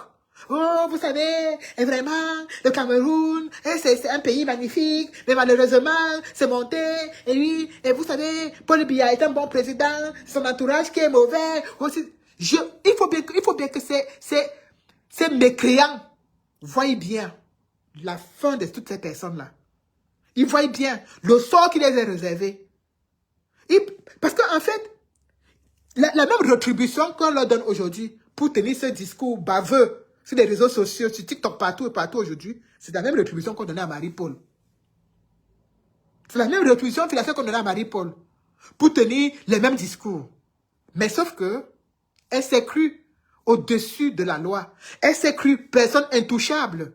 Elle s'est crue. Elle se dit qu'en chantant le nom de Paul Biya partout, c'est un passe-droit. Aujourd'hui, cette même Marie-Paul est aujourd'hui à la prison de Kondengi, avec les valeureux combattants, avec ces Camerounais épris de justice. Si elle nous avait accompagnés dans cette lutte de changement, dans cette lutte de dénonciation, parce que c'est ça qu'on combat, c'est ça qu'on dénonce, ce genre d'attitude, ce genre d'abus de pouvoir, d'autorité, de tout. C'est ça que nous dénonçons tous les jours. Qu'on ne peut pas être dans un pays, tu es chez toi, tu dors, comme Bibou Nissa était chez lui, les cafards se lèvent, ils viennent couignan, ils te portent chez toi pour te mettre en prison. Sans rien, sans aucun motif. C'est ça qu'on dénonce. Et quand on nous dénonçait ça, Marie-Paul était en train de rire. Elle se disait, ah, dis donc, putain le camp, hein, Bibou Nissa supporte Kanto, il est opposant. C'est bien fait pour lui, sa place est en prison. Aujourd'hui, là, voilà. Aujourd'hui, là, voilà. Parce que les gens ne comprennent pas, en fait. Les gens sont tellement focalisés sur eux-mêmes. Les gens sont tellement focalisés sur leur bien-être personnel. Si nous tous, on cherche justement notre bien-être personnel, si la vie était comme ça, c'est-à-dire qu'il faut penser qu'à soi, ça ne sert donc à rien de procréer. Ça ne sert donc à rien même de faire des enfants. Si on doit seulement penser à soi, si on est tellement égocentrique que tout doit être focalisé sur nous-mêmes, ça ne sert à rien de procréer. Parce que du moment où on peut penser à son enfant, au bien-être de son enfant, on peut également penser au bien-être de l'enfant du voisin. On peut également penser au bien-être de l'enfant de la voisine. Mais si les gens pensent seulement à leur bien-être personnel, attends, Gandhi pense à son bien-être. Peut-être il élargit un peu le cercle. Sa femme, ses enfants, sa mère, son père, ses frères, ses sœurs. Il élargit un peu le cercle. Peut-être il peut encore agrandir un peu, il met quelques cousins, quelques neveux, tout autour. Et ça suffit là. Le reste, vous pouvez brûler, vous pouvez aller en enfer, ce n'est pas leur problème. Mais ce n'est pas comme ça, en fait, justement, qu'on on est censé régler, ou bien diriger, ou bien même arranger les problèmes d'un pays. Quand les gens, aujourd'hui, qui sont en prison, dénonçaient, on se bat pour ça, on se dit, mais non. Les gens ne peuvent pas être là que parce que tu t'appelles Onoua, mais parce que tu t'appelles Marie-Paul, tu as tous les passes droits. Et parce que l'autre s'appelle Kamdeb, parce qu'il s'appelle Tani, il est privé de ses droits. On se bat parce qu'on ne trouve pas normal qu'on aille arrêter quelqu'un chez lui et que le seul chef d'accusation soit, il supporte Maurice Kamto et qu'il se retrouve aujourd'hui en prison pour 7 ans de prison. quand on le dénonçait, quand on le disait. Marie-Paul nous prenait pour des vrais idiots. Elle se disait, mais qu'est-ce qu'elle raconte là? Hein? Les graphistes là, parce qu'ils veulent à tout prix le pouvoir, ils inventent même des choses pour raconter. Ah ben oui! Elle disait, Aka, tout ça parce que vous voulez le pouvoir. Tout ça parce que vous voulez le pouvoir. Votre seul combat, c'est mettre Kamto au pouvoir. C'est tout. C'est voilà, le chapelet qui récite matin, midi et soir. Elle n'aurait jamais pu s'imaginer que ça pouvait lui arriver. Vous imaginez son état d'esprit aujourd'hui? À la prison de Konengi? Elle peut laisser même. Elle dit, avant même qu'elle ne soit jugée, qu'elle ne passe devant un juge. Pour l'instant, elle dort là-bas. Juste pour te montrer que tu n'es rien, on décide on a le droit de vie ou de mort sur toi. On te met des ça dans la tête. Que ma chérie, moi, madame telle, j'ai le droit de vie ou de mort sur toi. En attendant que l'affaire passe ou à gauche ou à droite, en attendant qu'elle ait demandé les excuses. Ah oui, oui, hein, il ne faut pas oublier. En attendant qu'elle ait demandé les excuses, elle est d'abord clairement au chaud à la prison de Konengi. Oui.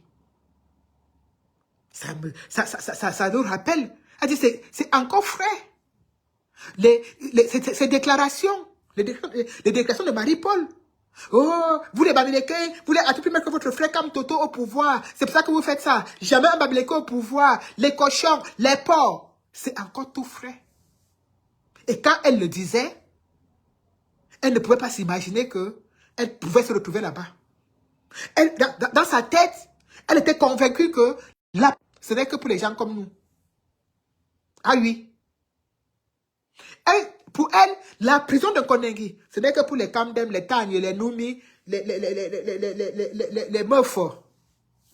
Oui. Elle, en tant que Marie-Paul, en tant que Onana, en tant que Eyenga, en tant que Ondoa, sa place n'est pas en prison. Mais Marie-Paul, regardez bien là-bas la prison de Konengi. Tu verras qu'il y a les Ondoa là-bas, les Atangana, les Nvodon, les Ateba comme ça. Ils sont remplis là-bas à la prison de Konengi. Regardez bien autour de toi, Marie-Paul. Et tu comprendras que ces gens qui sont en haut là, que tu supportes, ne font pas de différence. Tant que tu es pauvre, tu es pauvre.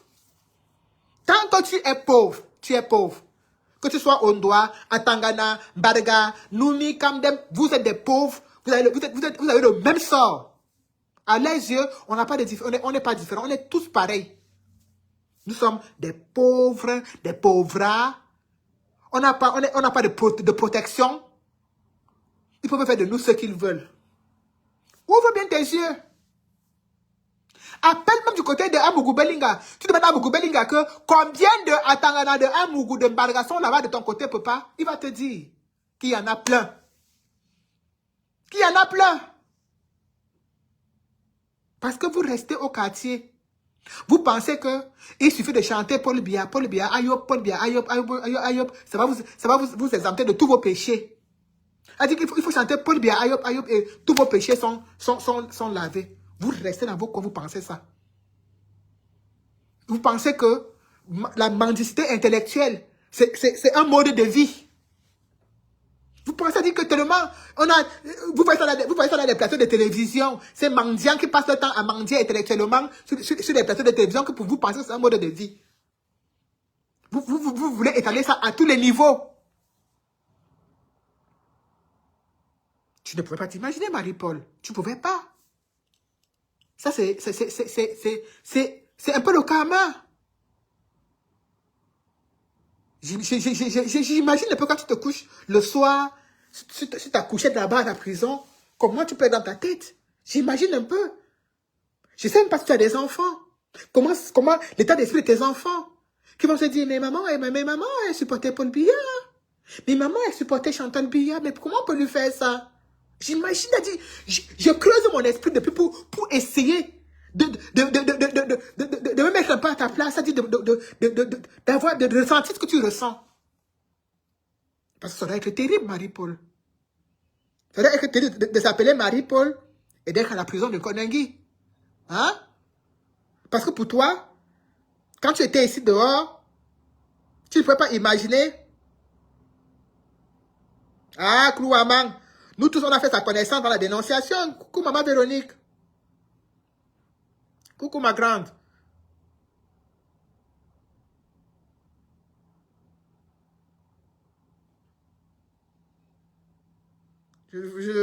Bonsoir, Rachel Nkote. Ah oui. Bonsoir, Myrène. Bonsoir, Kaleka de l'amour. Bonsoir, Emmanuel. Les gens ne s'imaginent pas. Les gens ne s'imaginent pas un seul instant. Moi, quand je reste, je me dis, mais... Donc aujourd'hui, à la prison de Konengi, Marie-Paul ressent la même douleur que Dorgelès.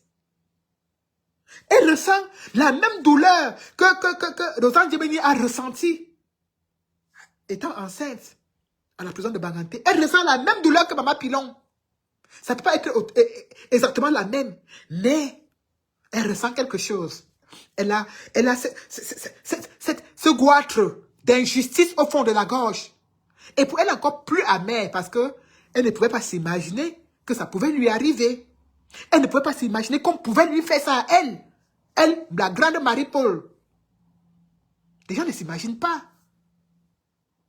Les Camerounais qui sont assis sur TikTok, les Camerounais qui sont versés sur TikTok, qui pensent que, qui sont en train de raconter ils racontent des histoires. Ils ont une façon de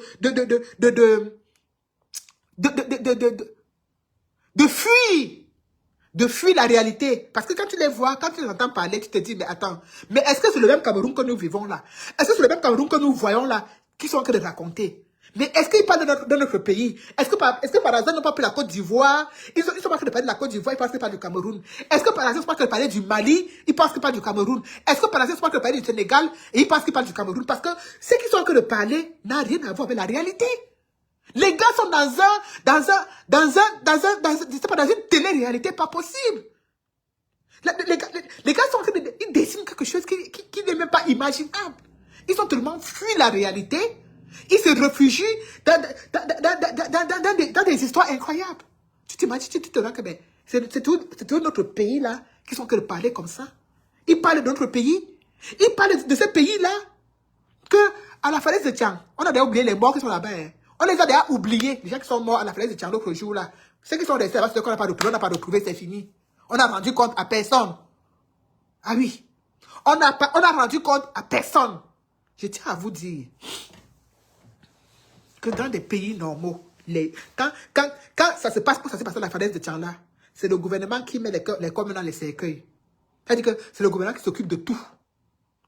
On dit qu'ils n'ont pas eu la capacité de déterrer les corps des gens sous les décombres. Ça les a dépassés parce qu'il manquait de matériel. Mais on a abandonné ça là-bas. C'est fini. C'est fini.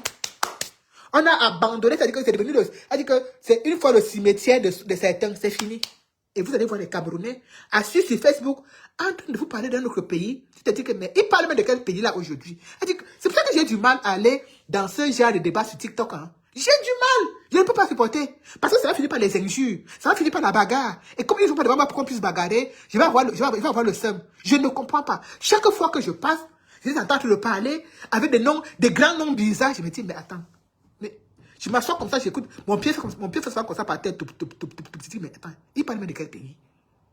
Il parle même de quel pays? Oui, mais moi, j'étais à Mokolo. Et vraiment, les gens sont dans l'abus, hein. Vraiment, j'étais à tel endroit, c'est pas si mauvais que ça. On est toujours en train de salir. Je dis, mais attends, il parle même de quoi au juste? Il parle de quoi? Les gens sont dans un refus de la réalité. Et ils s'asseyent sur les réseaux sociaux et s'érigent en savant. Ils disent des choses, tu te dis, mais attends, mais est-ce que ces gens n'ont même pas pitié, n'ont même pas pitié je ne sais pas, même de leurs voisins, parce que peut-être que même toute la famille est en Europe, peut-être qu'ils sont mal nantis, peut-être qu'ils sont bien. Mais je vais vous rappeler une seule chose. Je l'avais déjà dit la dernière fois. Ça ne sera jamais la femme qui va les baigner Makala en bordure de route, qui va être sur TikTok, de vous taper le live, de vous raconter des inepties. Ça ne sera jamais le jeune garçon qui se balade de bas en bas pour vendre les Kleenex tous les soirs, qui va être sur TikTok, en train de vous raconter des conneries. Ça ne sera jamais eux. Parce que c'est eux qui touchent la réalité. Ça ne sera jamais cette jeune fille qui est bloquée à l'hôpital central de Yaoundé parce qu'on lui demande les frais de payer les frais pour sortir de l'hôpital, sans ça, jamais sur TikTok qui va vous raconter. Toutes ces personnes que vous voyez sur TikTok sont les gens qui ont un peu, ce sont les cousins du ministre, les cousines du préfet, les sœurs du DG, ce sont des gens qui ont un peu. Ce sont des gens qu'on paye. On les paye pour venir raconter ce qu'ils vous racontent là. On les paye pour venir vous raconter ce qu'ils vous racontent là. On les paye pour venir vous dire que tabasser à coup de Rangers, un honnête citoyen camerounais qui n'a rien fait, leur donner le coup de Rangers en plein jour, c'est normal. Vous pensez que la maman qui vend les caramels en route, ou la maman qui vend les beignets ginger, a la connexion pour venir s'asseoir pour raconter ses inepties? Non. Ceux-là font... Oh mon Allah. Ceux-là sont en mission. Ils sont missionnés. C'est leur travail. Ils sont dans leur poste de travail. C'est pour ça que moi, j'aurais du mal à m'asseoir avec eux sur TikTok pour des grands débats. J'ai du mal. Tout le monde me dit, viens nous retrouver sur TikTok. Viens nous retrouver sur TikTok. Je veux bien aller sur TikTok. Mais je vais aller débattre sur TikTok avec mes camarades du combat. Je n'ai pas envie d'aller me retrouver sur TikTok avec un plateau de 8 personnes. J'entends les gens dire que mes villageois, tu crois, mais qu'est-ce que tu racontes? Tu ne sais pas que du côté de Onomayos ou bien du côté de Nkwabang, on a refait la route. Mais mes villageois, tu crois, tu ne sais pas que du côté de Boumniebel, il y a l'eau. Ou bien alors mes villageois du Quad, tu ne sais pas que du côté du Noun, il y a une route. Mais je ne tiendrai pas. Je ne tiendrai pas parce que psychologiquement, ça risque de m'affecter. Je vais me demander que, mais ils ont quelle faculté à mentir comme ça? Mais qu'est-ce qui peut pousser les gens à mentir autant? Vous savez, l'autre jour, je me suis rappelé de mon agression. Vous avez dû voir la vidéo que j'ai faite. Je me suis rappelé de mon agression que j'avais subie par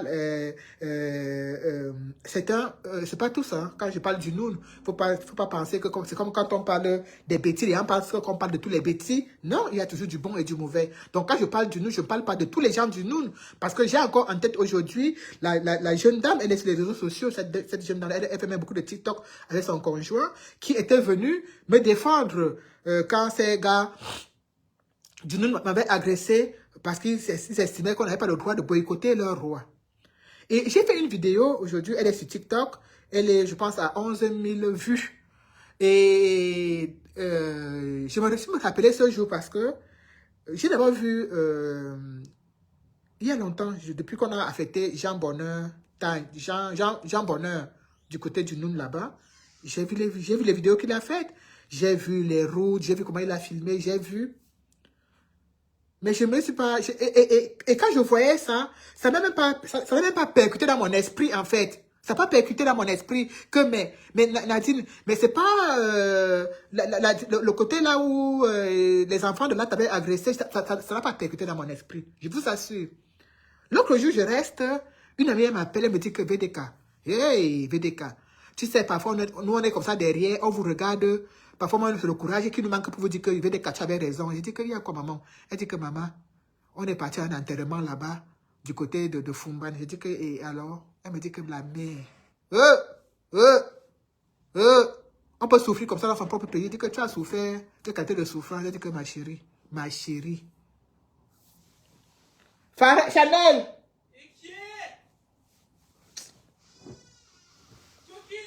Non, je suis en live. Ta soeur vient t'ouvrir. Et puis quoi? Donc, elle me dit, mais VDK. Même si elle fait personne à la maison pour son lève là, elle n'a jamais se lever. Ouais. Si, elle allait me lever. Et elle dit, mais VDK, il faut voir. Elle me dit, tu es allé dans le Noun là. Je dis, ma soeur, j'ai pas eu cette chance. Tu sais, moi, j'ai du mal avec les voyages. Elle me dit, mais VDK, il faut voir. Je dis, il faut voir quoi, maman? Elle me dit que parfois, même parfois quand on vous regarde comme ça sur les réseaux sociaux, on se dit que vous exagérez dans ce que vous dites. Et maman, tu es allé là-bas. Je dis, je suis jamais allé là-bas. Je n'ai jamais posé mes pieds là-bas. Elle dit que maman, ce n'est pas différent de nos villages. Hein. Ce n'est pas différent de nos villages, c'est la même chose. Les routes, la même souffrance que tu vois à Bazou, la même souffrance que tu vois là-bas, la même souffrance que tu vois sur la route de Bafang, c'est les mêmes choses. C'est les mêmes choses, maman. Il n'y a pas une différence. Mais pourquoi il n'y a pas une différence? Normalement, il doit y avoir une différence. Là-bas, il y a un roi. Je me suis fait agresser par les enfants de ces villages qui me disaient que là-bas, qu'ils ont leur roi, ne touche pas à leur roi. C'est-à-dire, j'avais l'impression que, en fait, leur roi a tellement bien arrangé leur village, a tellement bien arrangé leur noun que ils ont le droit de m'agresser pour me dire de ne pas le toucher. Ils ont le droit de le défendre. C'est ce que j'avais dans ma tête. Elle me dit, mais Nadine, il faut voir pour croire. Mais je ne comprends pas pourquoi certains Camerounais ont du mal à accepter les réalités. Ils ont du mal. Je lui dis, tu sais, ils nous ont dit que le roi, c'est culturel. Et il m'avait même fait comprendre que leur roi n'est pas Sardina, sauf que leur roi est l'ami de Frambilla. Leur roi supporte le RDPC. Leur roi, le fils suit les traces du père. Le père qui était un grand Sardina, le fils aussi était un grand Sardina. Mais je me rappelle à l'époque, ces gars me disaient que mais non, le roi c'est culturel, c'est ceci, c'est cela. Oui, il y a le côté culturel. Il y a le côté culturel que quand je vois le roi il représente une culture, il représente une tradition qui est ancrée dans l'Ouest Cameroun. Oui, il y a ce côté-là. Il y a ce côté que quand on parle de l'histoire du Cameroun, quand on parle de tous ces objets-là, il y a ce côté culturel. On ne peut pas enlever cela. On ne peut pas, comme dans toutes les chefferies du Cameroun, il y a le côté culturel qui reste. Mais en dehors de ça, du moment où le roi qui est censé, ou le chef traditionnel qui est censé être du côté des populations se met plutôt du côté de l'État, il y a un problème. J'aurais aimé que le Noun soit différent de mon Bazou natal. J'aurais aimé que le Noun soit mieux que mon Bafang, soit mieux que Bunda, soit mieux. J'aurais aimé. C'est-à-dire que quand on arrive à l'ouest, que le village qui est le plus soit le Noun, que le village qui fasse la différence soit le Noun. Mais malheureusement, ce n'est pas ça. Si tu vas à l'ouest, les villages qui rehaussent même la beauté, c'est les Bafang, les Bandjoun, tout ça. Ce n'est aucunement le Noun, où il y a un roi. Donc quand je me rappelle que mes frères et sœurs du Noun m'ont agressé parce qu'ils disent que je n'ai pas le droit même d'ouvrir mon clapet devant leur roi, je me dis, mais où va-t-on en fait? Les gens ne comprennent pas que certaines luttes, c'est pour certaines causes, c'est pour que les choses changent. C'est pour que certaines personnes comprennent que vous désorientez le débat, vous désorientez le pourquoi vous êtes là, et vous focalisez seulement sur votre petit cocon. Le roi, il est là, il y a la lumière à la chefferie, il y a au palais, il y a la lumière au palais, il y a l'eau au palais, quand l'eau coupe, il y a le groupe électrogène qui prend le relais, il y a l'eau, il y a tout. Les enfants du roi, ses épouses et tout, mènent une belle vie. Ils prennent l'avion quand ils le veulent parce qu'il y a les moyens qui sont mis pour ça. Mais en dehors de ça, c'est pas tout le monde qui est au palais, dans le Noun. C'est pas tout le monde qui est dans le palais. C'est pas tout le monde qui vit au palais. Moi, je vous dis, mon chef, mon grand-père, un oncle de la famille, le feu Mvunquiche, était un chef traditionnel. J'ai encore, il y a des souvenirs de notre enfance qui sont lointains, qui sont dans notre tête, et de dire, quand j'allais au village, la première fois où j'ai vu ma grand-mère manger le serpent, c'était à la chefferie. Parce que ma grand-mère vivait avec son frère. Quand j'étais petite, quand je voyais des gens venir à la chefferie, mon frère grand-père faisait... J'ai connu tout ça. J'étais toute petite, mais ce sont des images qui sont restées tellement ancrées en moi, tellement profondes. C'est mon ADN. Je voyais... Az Mboulon. On fait la référence, on dit Az Mboulon. Mais je me rappelle. Et les gens aujourd'hui pensent que, parce qu'ils ont un chef, parce qu'ils ont un roi, qui ne fait absolument rien pour eux, qui fait tout pour sa petite famille, c'est-à-dire que le petit cercle familial, mais qui ne se soucie pas du peuple, on n'a pas le droit de lui exprimer un mécontentement. On a le droit de rien dire. Voilà des choses qu'on se tue, on s'évertue à faire comprendre aux gens que non, un pays ne peut pas évoluer comme ça. Il y a des choses qu'on a le droit de dire. Si on ne dit pas les vérités aux gens, ils vont jamais comprendre que ce qu'ils font n'est pas bien. Si on ne dit pas les vérités aux gens, ils vont jamais comprendre que non, quand on est roi, c'est pour tout le royaume. C'est pas juste pour sa famille, pour ses épouses, pour ses cousines, pour ses sœurs. Non, c'est pour tout le royaume. Le roi, c'est le roi de tout le monde. Le chef, c'est le chef du village pour tout le monde. Quand on boycotte les chefs traditionnels, c'est pourquoi? C'est parce qu'ils ne se soucient pas des villageois du village. Ils ne se soucient que de lui, de sa femme et de ses enfants. C'est pour cela. Et les gens n'ont pas compris ça. Donc, je me suis rappelé de cela et elle me disait vraiment, c'est déplorable, VDK, vraiment. Et puis, tu entends toujours ce petit mot flatteur. Continuez votre combat, hein, la mère. Vraiment, votre lutte est noble. Même si ce n'est pas vous qui bénéficiez de ce combat, vos enfants en bénéficieront parce que vraiment, ce que vous dites, on est sur place, on voit. Mais elle m'a dit ça un an après. Elle m'a dit ça un an après. Un an après.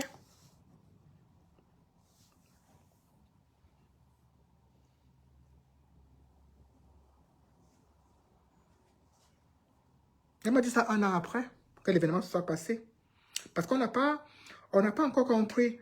Les gens pensent, il suffit que quelqu'un le partage, que tu critiques le chef de quelqu'un, il pense que c'est, tu t'es attaqué à la chose la plus importante de sa vie, tu n'as pas le droit et tout, et tout, et tout, et tout. Un pays ne peut pas changer s'il n'y a pas la dénonciation. Et que quand il y a cette dénonciation, il faut qu'il y ait des réactions en contrepartie. Quand on dénonce un chef traditionnel dans sa roubladise, il faut qu'il soit démis de ses fonctions. Quand on dénonce un policier qui outrepasse ses droits, qui se sert de sa tenue pour traumatiser les populations, il faut qu'il soit démis de ses fonctions. La loi, on ne respecte pas, on ne peut pas seulement appliquer la loi quand il s'agit de Maurice Kamto ou quand il s'agit du MRC ou bien quand il s'agit des véritables opposants. C'est là où on applique la loi. Mais quand il s'agit des choses qui sont tellement fondamentales, qui sont tellement importantes, c'est-à-dire la liberté d'expression, respecter les individus, respecter la vie des gens, respecter la divergence d'opinion, respecter tout ça. Quand il s'agit de ça, quand les lois sont bafouées, le seul moment où tu les vois, vous parlez de la loi, vous parlez de ceci, c'est quand on va vous dire que le MS organise un congrès, ou bien organise une réunion, ou bien organise ceci, vous allez tous les voir sortir. Dernièrement, ils avaient encerclé la maison de l'honorable Nietzsche, juste parce qu'il avait prévu une réunion chez lui. Ils sont tous sortis. Ils sont tous sortis. Pour aller encercler sa maison dès 6 h du matin. Et vous allez voir des gens verser sur TikTok, dans des grands plateaux, en train de vous expliquer que c'est normal que des gendarmes, des gens du sénile, des policiers soient en train d'encercler la maison d'un député parce qu'il organise la réunion chez lui. Mais comment on fait pour suivre la qualité de ce genre de débat? Comment on fait? Parce que je n'ai pas, moi, la capacité à aller discuter avec ce genre de personnes. Je ne peux pas psychologiquement tenir dans ce genre de débat. Je ne peux pas. Ou quelqu'un va me dire que non, c'est normal. Ou quelqu'un me dit que c'est normal que Bibou Nissak soit en prison et il supportait Maurice Kamto. Je ne peux pas. C'est impossible. Vous avez vu dernièrement la vidéo du maire, c'était encore quelle ville là? Toujours dans les pays, dans les villages de mes frères du nord, de mes frères du centre. Le maire qui disait qu'il n'a jamais vu une école comme ça de sa vie. C'est-à-dire que le maire avait vu le grand frère d'une école. Mais c'est dans le centre. Hein. C'est pas quelque chose... Bonsoir, Risbo. C'est pas quelque chose qui... parce qu'il y a encore des endroits qu'on dit parfois chez nous à l'ouest, on a même honte. Et du coup, on offre même les bancs, on offre même les tables, on offre même les tôles, parfois arranger certaines écoles. Mais dans le centre, le sud... ouais. Si ce n'est pas l'État qui arrange, ça va rester comme ça. Si ce n'est pas l'État qui arrange, ça va rester comme ça. Que l'école soit... Ceci, ce n'est pas leur problème. Pourtant, c'est eux qui ont toutes les grandes... les grands ministres, les grands directeurs, c'est eux qui ont tous les postes du Cameroun. Mais allez voir. Quand vous voyez un maire du RDPC se lever pour parler d'une école, d'un CS qui est devenu lycée, jusqu'à laisser qu'on vienne filmer, et vous dit que lui-même, il ne peut pas mettre son enfant dans ce genre d'école. C'est quand même violent. Jusqu'à il vous dit que lui-même, il ne peut pas mettre son enfant dans ce genre d'école. C'est très violent. C'est très violent. Et quand vous voyez le reportage d'Equinox qui vous montre cette école, vous vous demandez, mon Dieu, mon Dieu, mon Dieu. C'est peut-être parce que c'est endur, mais c'est en aucun cas différent des écoles qu'on voit du côté de l'extrême nord, du côté du village de Kabaye, Yégué Djibril, du côté du village du ministre de la Santé, Malachier. Et vous allez voir des gens sur TikTok, quand ils vous disent que oui, mais l'école est comme ça, ce n'est pas grave. Même si tu pars à l'école, il n'y a pas la chaise, il n'y a pas le banc. L'essentiel, c'est que tu es à l'école, il y a quand même l'école dans ce village. Tu vas avoir des gens qui vont te soutenir, vont te donner même des arguments pour te dire que mais c'est pas bien grave. Ils vont même te dire qu'avant, on s'asseyait par terre à l'école, mais qu'ils doivent même s'estimer heureux même d'avoir peut-être le toit sur la tête avant de même pas avoir les chaises et les portes. Vous allez avoir des gens qui vont avoir ce genre de raisonnement. Parce qu'en fait, quand on a perdu toute lucidité et que quand on a dans la tête, quand la tête refuse même de s'ouvrir, même de réfléchir, on ne va avoir que ce genre de débat. On n'aura que ce genre de débat. Donc, aujourd'hui, on se retrouve avec Maître Tamfou qui est à l'hôpital parce qu'il a été agressé par des hommes en tenue. On se retrouve avec Marie-Paul qui est chaudement à la prison de Konengi en train de lire l'heure. Alors qu'elle nous disait que vous les cochons, vous allez lire l'heure. Vous allez lire l'heure. Vous allez lire l'heure. Elle est en train de lire l'heure à la prison de Konengi. On se retrouve avec mes frères du Noun qui pensaient que le fait d'avoir un roi faisait d'eux des gens différents des autres, alors qu'on a le même problème. On a le même problème. C'est-à-dire que si je vais boycotter mon chef traditionnel, c'est pareil. Si je vais boycotter le roi, c'est pareil, parce qu'ils font le même travail. C'est pas parce qu'on appelle l'autre roi et qu'on appelle l'autre chef traditionnel qu'ils sont différents. Tous sont les sbires de Paul Biya. Tous sont là aux ordres de Paul Biya. Tous ont politisé nos chaufferies pour de l'argent. Tous. Il n'y a pas un qui dépasse l'autre. Tous. Le seul qui fait encore un peu la différence, c'est Soukoudjou. Le reste, c'est même pipe, même tabac. Et quand tu veux un peu en parler, quand tu veux un peu discuter, tu as en face de toi un Camerounais qui te fait comprendre que non, tu as tort. Tu as en face de toi un Camerounais qui peut même t'ôter la vie parce que tu as osé aller vouloir parler à son roi. Il peut même t'ôter la vie parce que les gens sont démunis d'intelligence. Les gens sont démunis d'intelligence. J'ai vu des gens, je me suis dit, mais il y a encore un côté animal. D'autres êtres humains ont encore un côté animal. C'est-à-dire que rien dans la tête, mais tout dans les muscles. Ils ont encore ce côté-là. Il y a encore des Camerounais qui ont ce côté-là, que rien dans la tête, mais tout est dans les muscles. C'est-à-dire que la tête ne réfléchit pas. Ils ne réfléchissent pas. Vous partez de l'Italie, de l'Angleterre, de la France, de 4 coins du monde pour venir voir votre roi. Mais ça, ce sont des choses que, quand on fait comme ça, quand le roi rentre, on vous dit que voilà, le roi était en Europe, il a fait une tournée européenne pour rencontrer ses enfants de l'Europe. Il est rentré et voilà, il a ramené ceci de l'Europe, de son voyage. Voilà, par exemple, les forages que le roi, voilà le projet que le roi a ramené de sa tournée européenne. Je prends un exemple tout simple, hein, pour vous dire, parce que quand je vous dis que il y a des gens que tout est dans le muscle et dans le coup de poing, rien dans la tête, mais vraiment rien. Le roi est rentré. Ils ont voulu me tuer pour le roi. Le roi est rentré. Leur maman, leur cousine, leur tante, leur oncle sont là-bas au village. Ils n'ont pas le forage, ils n'ont pas le groupe électrogène, ils n'ont rien. La vie de leur famille n'a rien changé. Certes, eux, ils sont ici en Europe, mais ce n'est pas toute la famille qui est en Europe. Comme le roi est rentré là, il a fait quoi pour les populations depuis qu'il est rentré? Rien.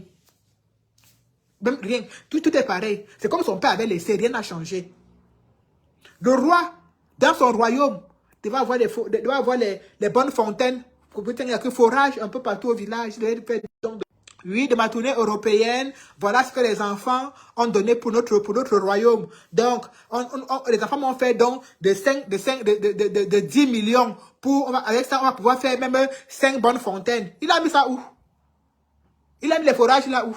Tout l'argent que vous lui avez donné comme ça en quick, c'est pour lui, ses femmes et ses enfants. Vos oncles sont là au village, ils souffrent jusqu'à le feu sort. Ils n'aiment pas cultiver les tomates, ils vont encore faire quoi? Hein? Heureusement que la terre est fertile. Depuis qu'il est rentré, il a fait quoi pour les gens du village? C'est le fourrage qu'il a mis aux gens du village? Hein? Vous ne savez pas que dans les pays étrangers, au Maroc qui est là, on cultive la tomate. La tomate qu'on cultive dans le Noun là. Parce que dans le Noun là, c'est là où on cultive les tomates là. Les tomates qu'on cultive dans le Noun, c'est pas qu'au Maroc. Les Arabes cultivent les tomates là. On met ça dans les boîtes. Il y a l'usine de fabrication, c'est-à-dire qu'on cultive ça au Maroc, on met dans les boîtes de ceci, on vend ça à l'étranger. Vous ne savez pas ça? Vous ne savez pas que votre roi là peut vous ouvrir une usine de transformation de tomates là-bas dans le Noun? Vous avez vos bouches en haut pour ne pas avoir des cas. Vous ne savez pas ça? Qu'est-ce qui est industrialisé là-bas? Vous cultivez des tomates, la terre du Noun est fertile. Mais tout ce que vous cultivez, ça part où? C'est pour prendre les petits marchés du Cameroun. Si votre roi était le roi, comme vous dites, il allait à l'école, il allait à l'étranger, il a fait l'étranger, il connaît l'Europe. Tous les gens qui sont venus ici ramasser, que vous avez cotisé pour lui donner là. Il a fait quoi avec? Rien. Rien.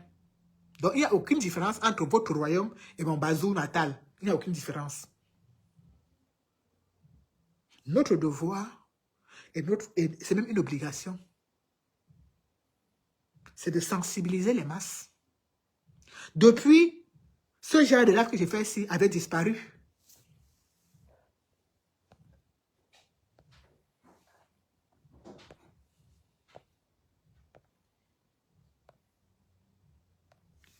Ce genre de live que j'ai fait avait disparu. Le live de sensibilisation. Parce qu'il faut se dire les vérités. Il faut se dire les vérités claires. Il faut prendre des exemples palpables. Ce n'est pas de l'invention. Il faut prendre des exemples terre à terre. Aucune invention, juste de la réalité, dit que toucher de la réalité. Je ne suis pas un que d'invention. C'est tout ce que je suis en train de dire. Si je manque, quand on me dit que tu manques, quand le roi est rentré là, après ta bastonnade, il nous a mis 8 forages, il nous a mis deux bonnes fontaines, il nous a, les travaux pour la construction de l'usine de transformation de tomates est en chemin. Vous pouvez me démentir. Je vais vous dire, je suis désolé, je n'étais pas au courant, je m'excuse. Vous pouvez vous démentir. Mais rien. Parce que tout ce que je dis est vrai. Bonsoir, Kouama. Bonsoir, villageois du Quad. Bonsoir, Makena. Comment tu vas, maman? On est là, papa. On pousse, on met la canne. On pousse, Kouama. Voilà. Je prends toujours le plaisir à t'écouter et puis vraiment, tes déclarations sont des vérités qui ne pourraient laisser aucun individu, aucun surtout Camerounais indifférent. En fait, tout simplement dit que les Camerounais méritent leurs dirigeants, villageois du Quad. À the end of the day, on se rend compte que les Camerounais méritent leurs dirigeants. Parce que on ne peut pas se sacrifier comme ça autant pour toujours dire les vérités aux gens perdus depuis 4 ans, 5 ans aujourd'hui. Mais les gens continuent à valoriser leur bourreau.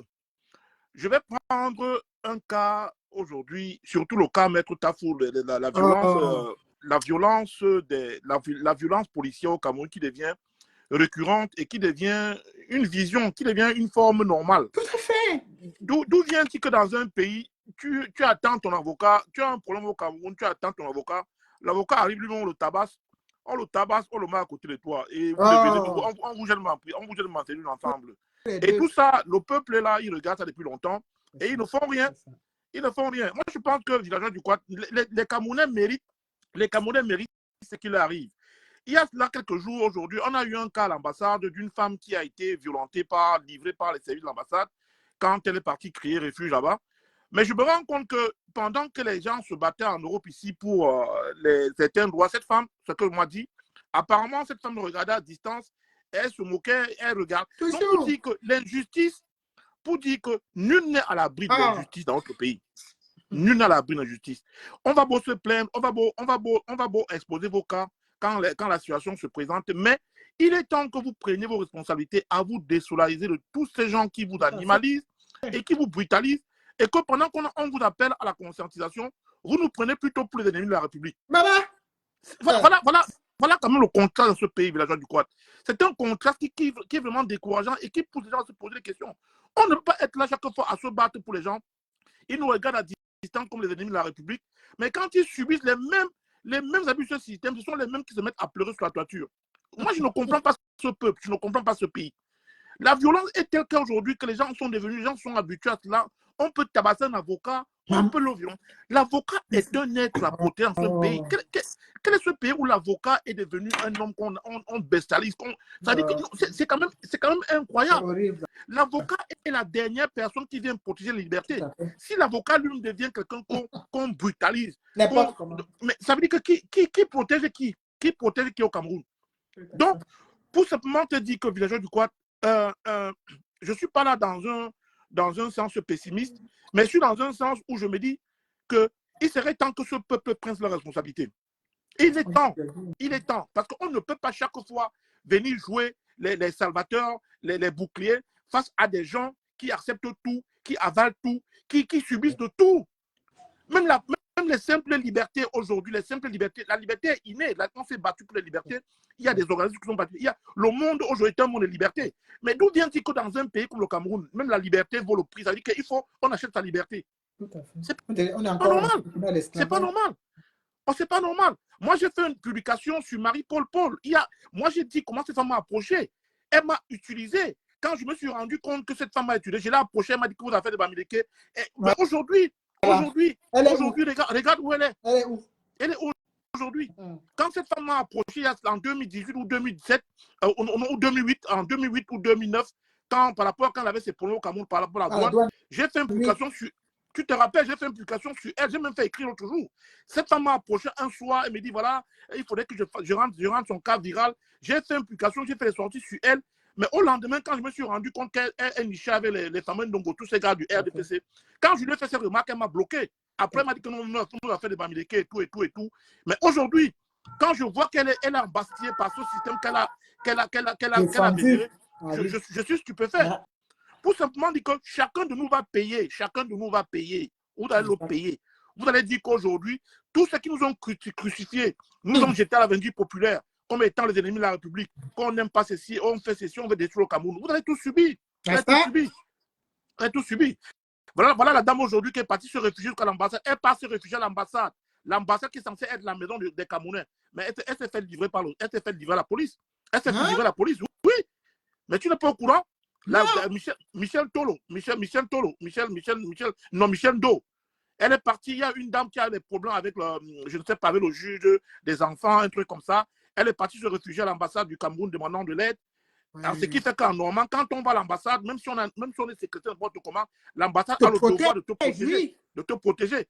Mais on s'est rendu compte qu'à la fin, elle s'est fait capturer par la police. On ne sait pas comment on l'a mise dehors de la clôture de l'ambassade. Comment. Les vidéos ont circulé sur la toile. Pour simplement dire que voilà, les gens hier, quand on se bat pour le changement au pays, ce sont les mêmes qui vont te dire que tu veux détruire le Cameroun. Mais ça, exactement. Je détruis le Cameroun.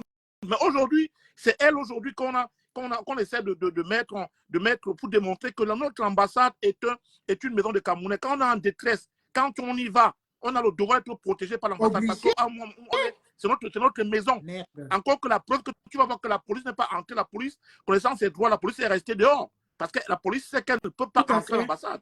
Elle ne peut pas entrer à l'ambassade. Donc, pour simplement te dire que Villageois du Quad, je suis vraiment, j'approuve tes positions, j'approuve ce que tu dis, mais à des ends, pas ses responsabilités. On va mettre ta fou, tu te rends compte, il se fait bastonner. On n'a vu aucun collectif. Comment tu peux comprendre qu'un avocat se fait bastonner, se fait brutaliser?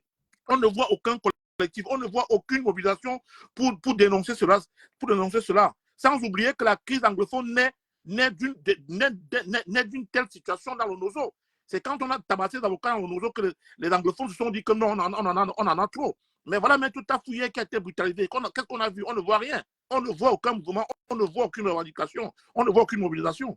Donc, vous dites qu'on est face à un peuple qui subit, qui accepte et qui fait avec cela, et qu'à un moment donné, rien ne va arriver, ton micro est coupé, Villageois du Quad. Donc, pour simplement te dire que oui, je suis d'accord de dénoncer, de parler, mais il revient à ce peuple de casser les chaînes de cette dictature et de se libérer. Voilà ce que je voulais dire. Merci beaucoup. Ton micro, Villageois du Quad, ton micro est suspendu là. Allô? Allô? Donc voilà un peu ce que je voulais dire, Villageois du Quad. Merci pour